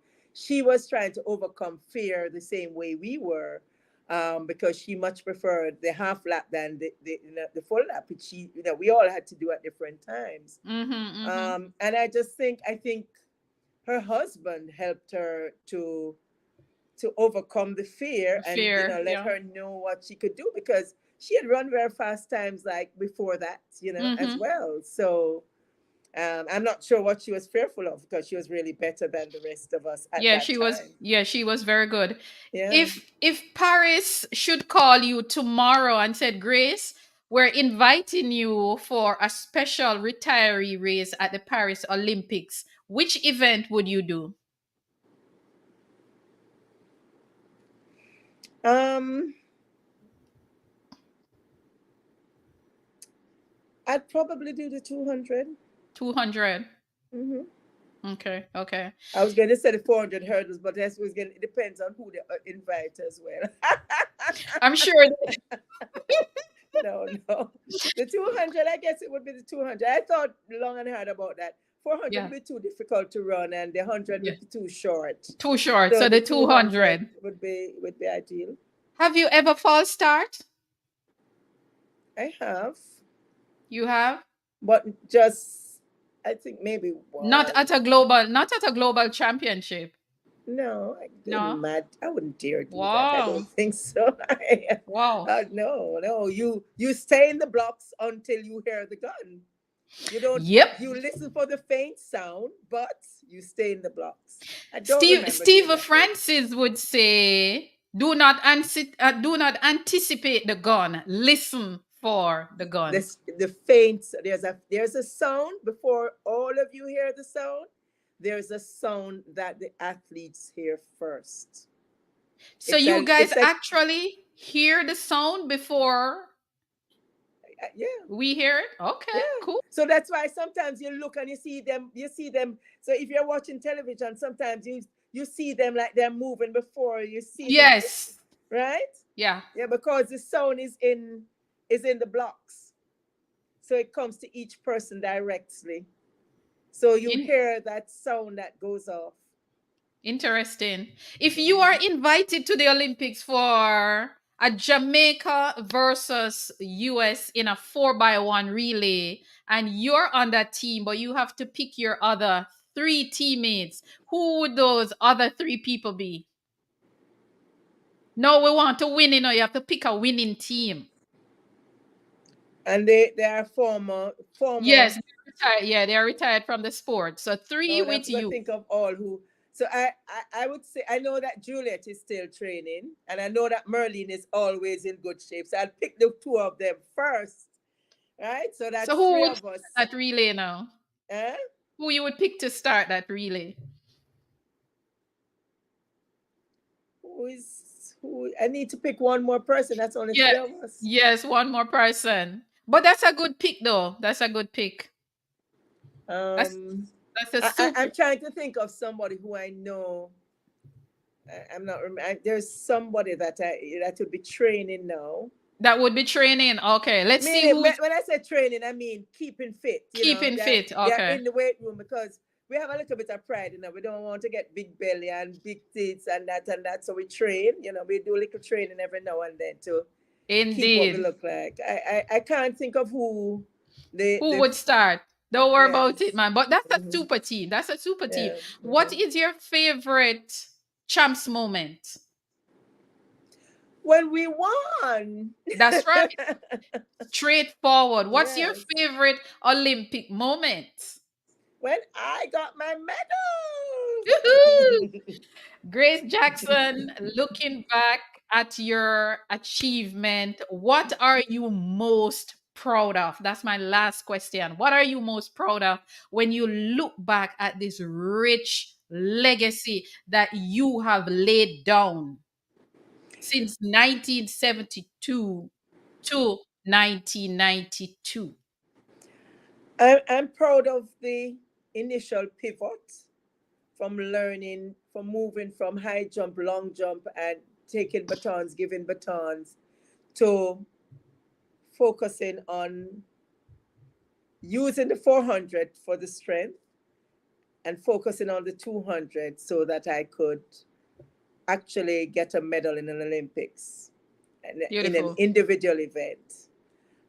I think that road less traveled and that process um, is something that it's it's repeatable, and it's repeatable in life, and so when you come out of that space uh, and you finish that part of the journey, as you move into the next part of the journey, all of that learning comes with you, and you can dip into the bag at the different points of the journey as you move on to use the nuggets that you would have gained along the way and pass on some of those nuggets to others for their own journeys to start and move forward. That's, I would say, is Well what I'd like to do. said. With that said, Grace Jackson, one of Jamaica's best from the 80s. Grace, thank you for being here. But before you go, I'm Mhm. going to give you an opportunity to ask me two questions. Now it's your time to ask me two questions. Ask me any question you want to ask me. Once they're PG-13, you can, I'm giving you an opportunity to ask me two questions, and then we are finished. So shoot, what's your first question? What inspired you to do this? Oh wow. I love this question, you see. I love it. Um what inspired me to do this program? You guys, the athletes, the Jamaican athletes inspired me to do this podcast because I wanted people to know about our legacy. I want them to know the pioneers, the people who have done it, the people who have put us on the map in this great sport that we love. And I realize that we have so many athletes who have competed for Jamaica that the fans don't know about, especially the younger generations. They hear the names, but they're not sure who these people are. So that was what inspired me to, when looking for you guys, especially the pioneers, to let people hear your great inspirational story so that they too can be motivated or influenced or encouraged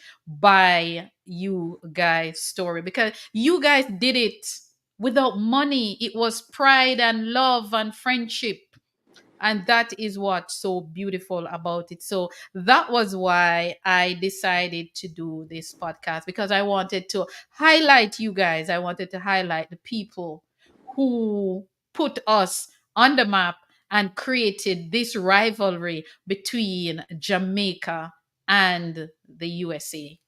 I hope that answered your question.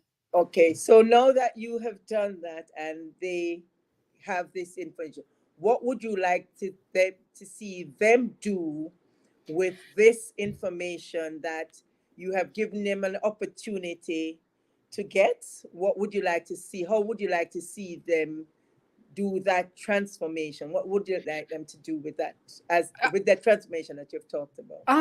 That's a very good question. I would love to see our administration evolve with the sport.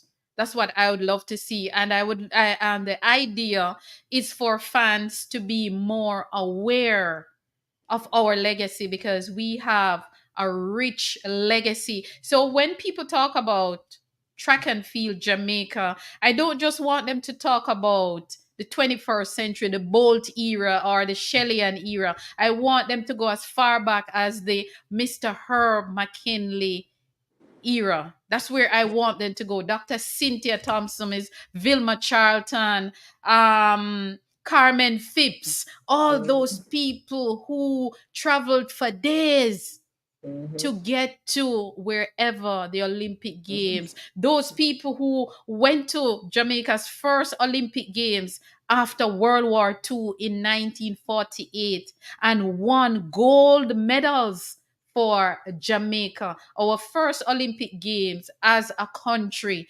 Jamaica won a quinella in the 400 meter with Mr. Herb That's and Mr. correct. Arthur Wint. That's correct. And Mr. Arthur Wint won a silver medal in the 800 meters. So I want people to know that we did not necessarily start in the sprints.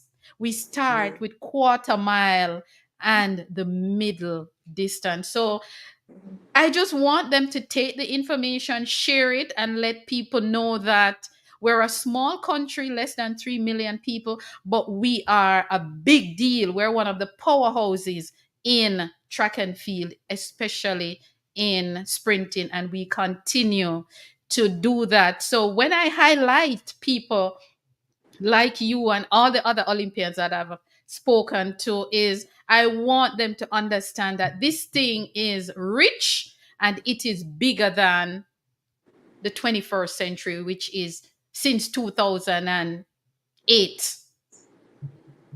So that is really my aim, to create awareness. So, with that said, can I then ask you to speak to corporate Jamaica to start to think about how they're going to engage this platform to create bridges for these persons that have this special talent?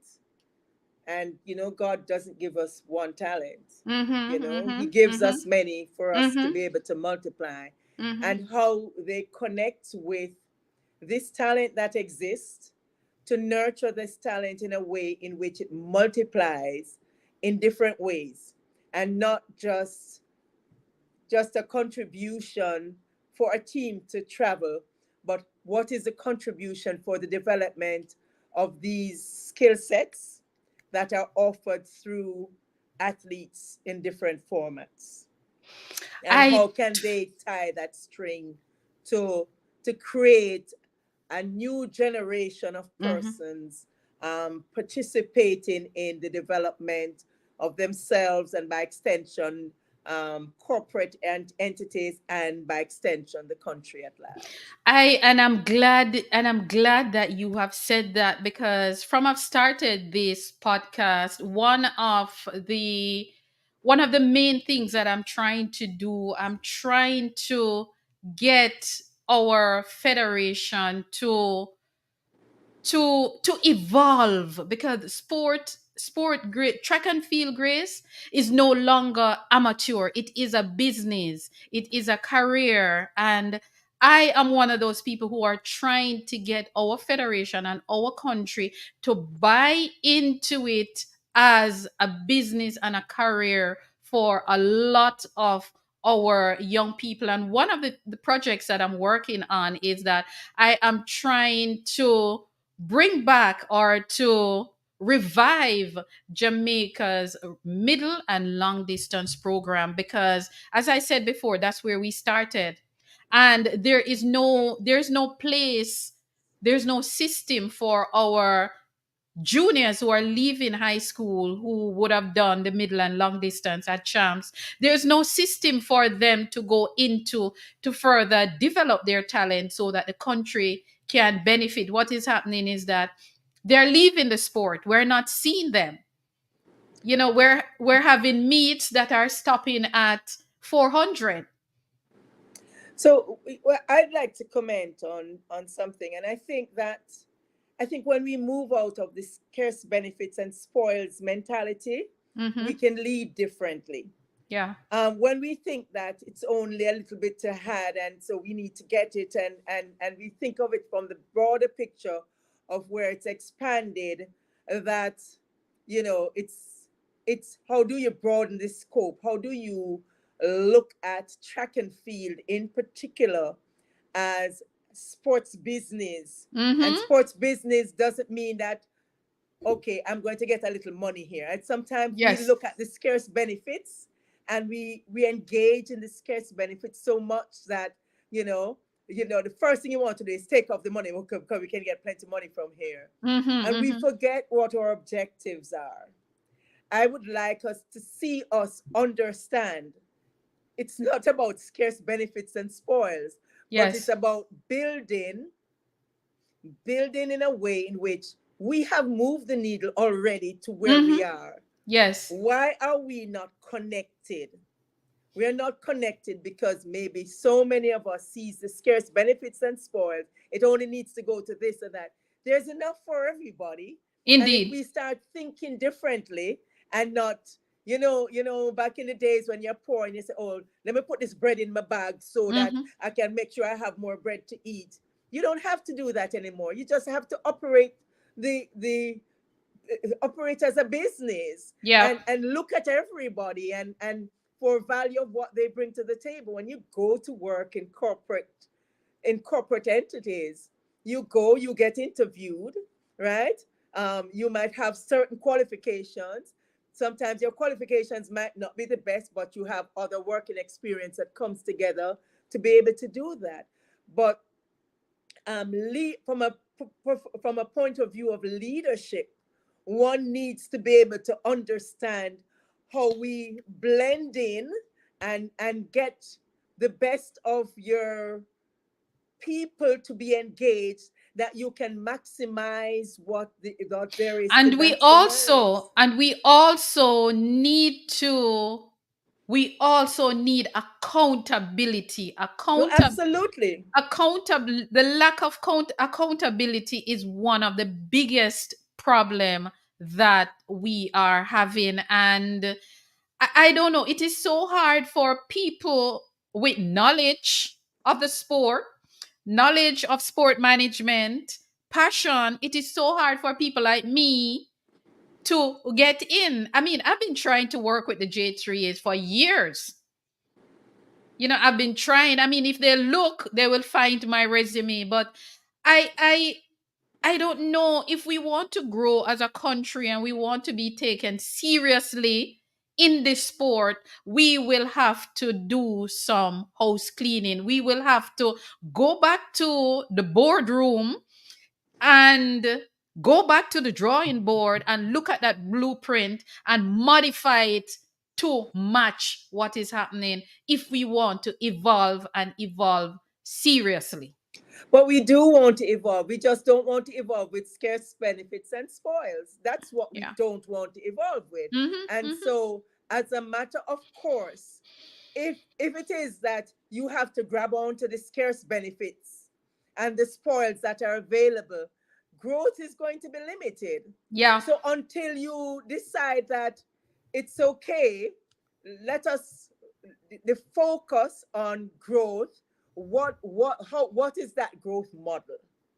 Right? The growth model is not just adding, all right, well, let's see how many people can go here or go there. how do we help those who have the potential to get medals? So we are we're consciously having a plan to move the needle, and therefore injection in at the base, right? I don't mean just carrying water. I'm talking Right. about looking at where the talent development, right? Not just as a person that you see, but or a person that's in a group, but the persons that are not in a group that you are going to be engaging in the different groups so that the talent can be developed. And it's not for us, it's not just in the running and hurdling, Yep. you know. It's in the throws. It's in all It's in the middle and distances. long distance. Precisely. The That's thing what I is was that about to say. we have always, most of the systems that we have in Jamaica is centered around sprinting. That's because it's easy for us and that's what we do. So I don't mind having something that we say, this is what we're good at, because we have the history to prove it.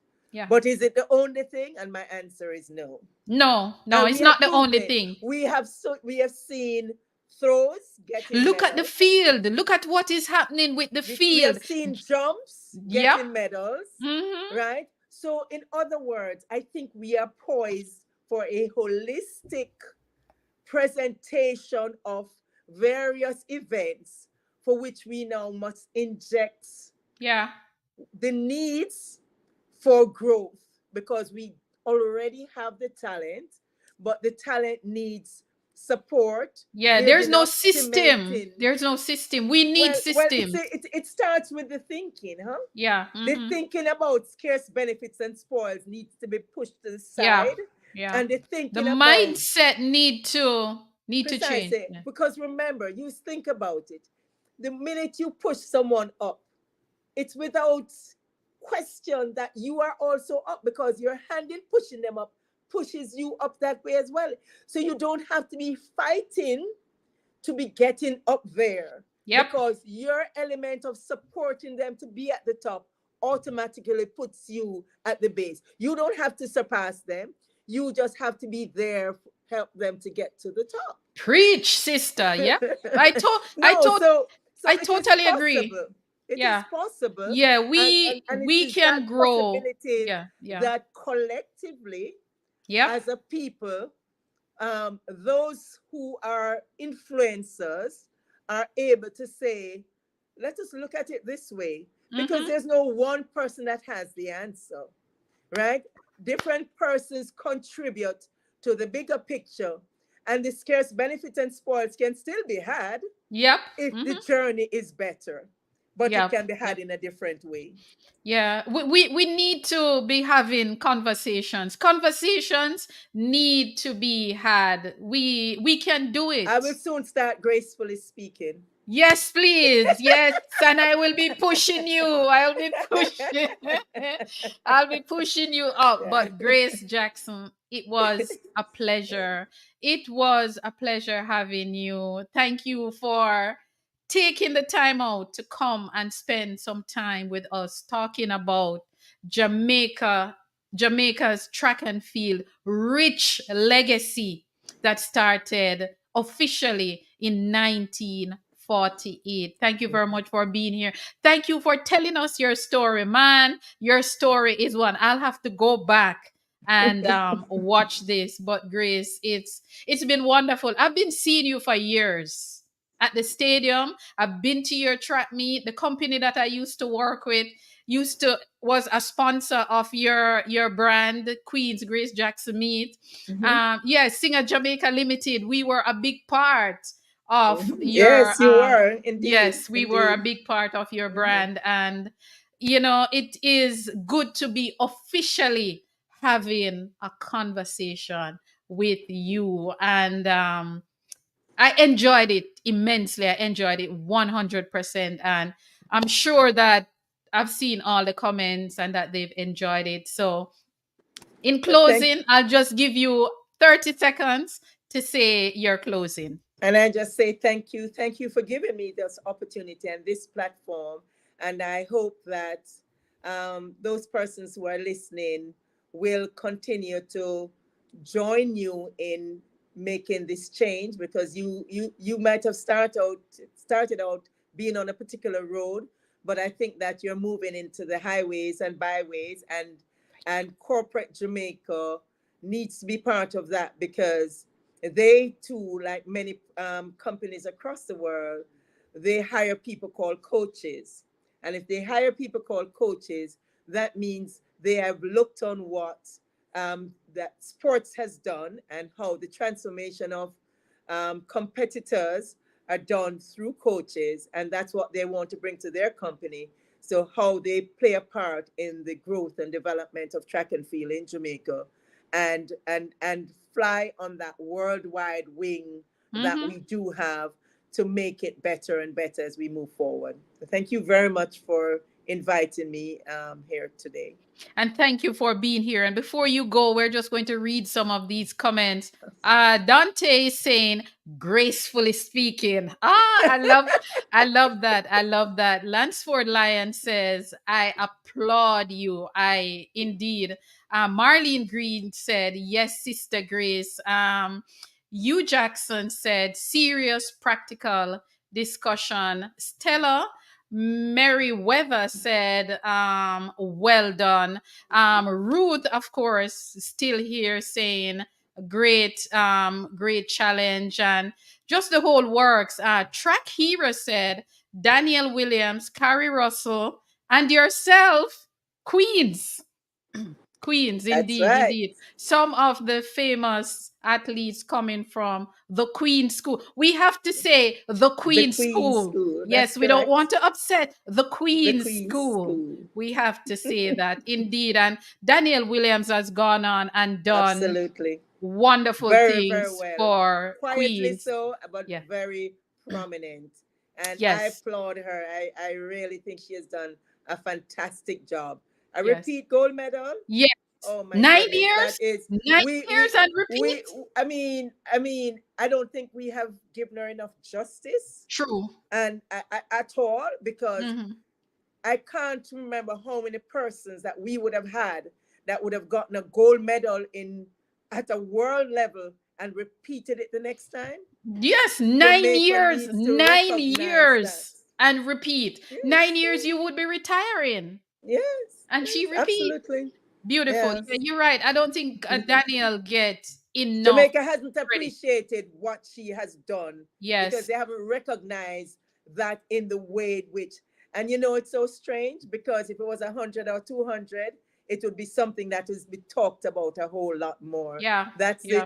the reality of it. Yeah, But we need to get in the habit of celebrating all our athletes yes, across the board. We need to yes, get in that yes, habit of just celebrate. It doesn't matter which event you win or you medal or you make the final or you whatever. Celebrate our athletes equally. We need to do that. We need yeah. to do But that. it starts now, and it starts Yeah. with us. So Yes. we must do things to do it, even if others don't do it. We must say, let us start doing it, and then it's all right. That's how we are as a people. We Yes. come from behind and say, yes, yes, yes, we must Yes. do it. But Indeed. Indeed. so let's find a way of getting that done. Indeed. Miss Vilma Charlton is saying, Moffat and Millicent send hello and congratulations on an illustrious career in track and field. Glad we are still friends. Wow. Yes, Grace, yes, you have those are some my great bona friends. fide. We move Yeah. good. We Yeah. move.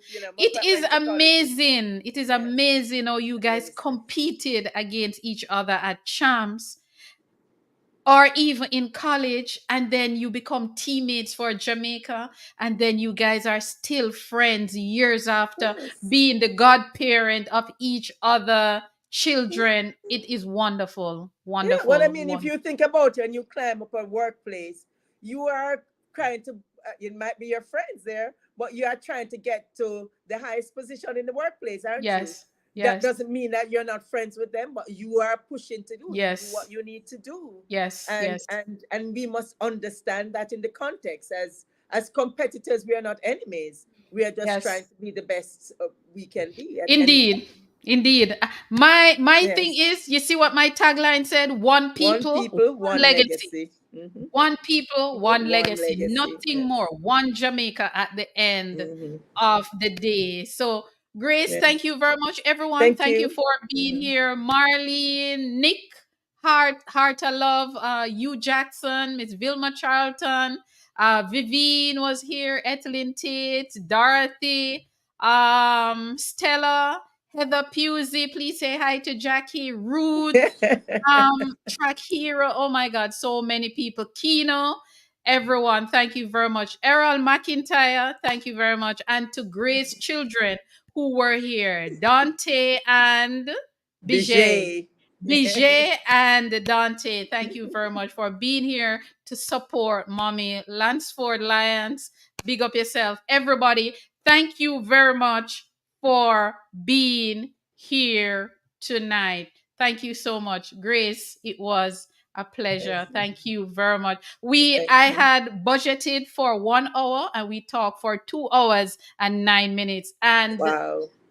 we could talk for another few hours. No, But Grace, this is good. thank you And very thank you much. very much for the Thank you. engagement.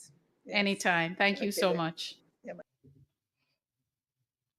Guys, thank you so much for being here. That was the outstanding Grace Jackson. I've always been a big fan of hers, especially my favorite race with her is that 1988 race where she came from behind. She was out of the medals and she was just coming through like a tower, passing everybody. And guys, thank you very much. Lilith Hodges, thank you very much, everyone. Joanne Gardner Hastings, thank you all for being here, sharing in this chat with Grace Jackson and myself. I've always been a huge fan of hers, and tonight I get an opportunity to talk and to laugh with her. Guys, thank you very much. Have a great weekend, and I will see you next week, same time, talking about track and field. Have a great night.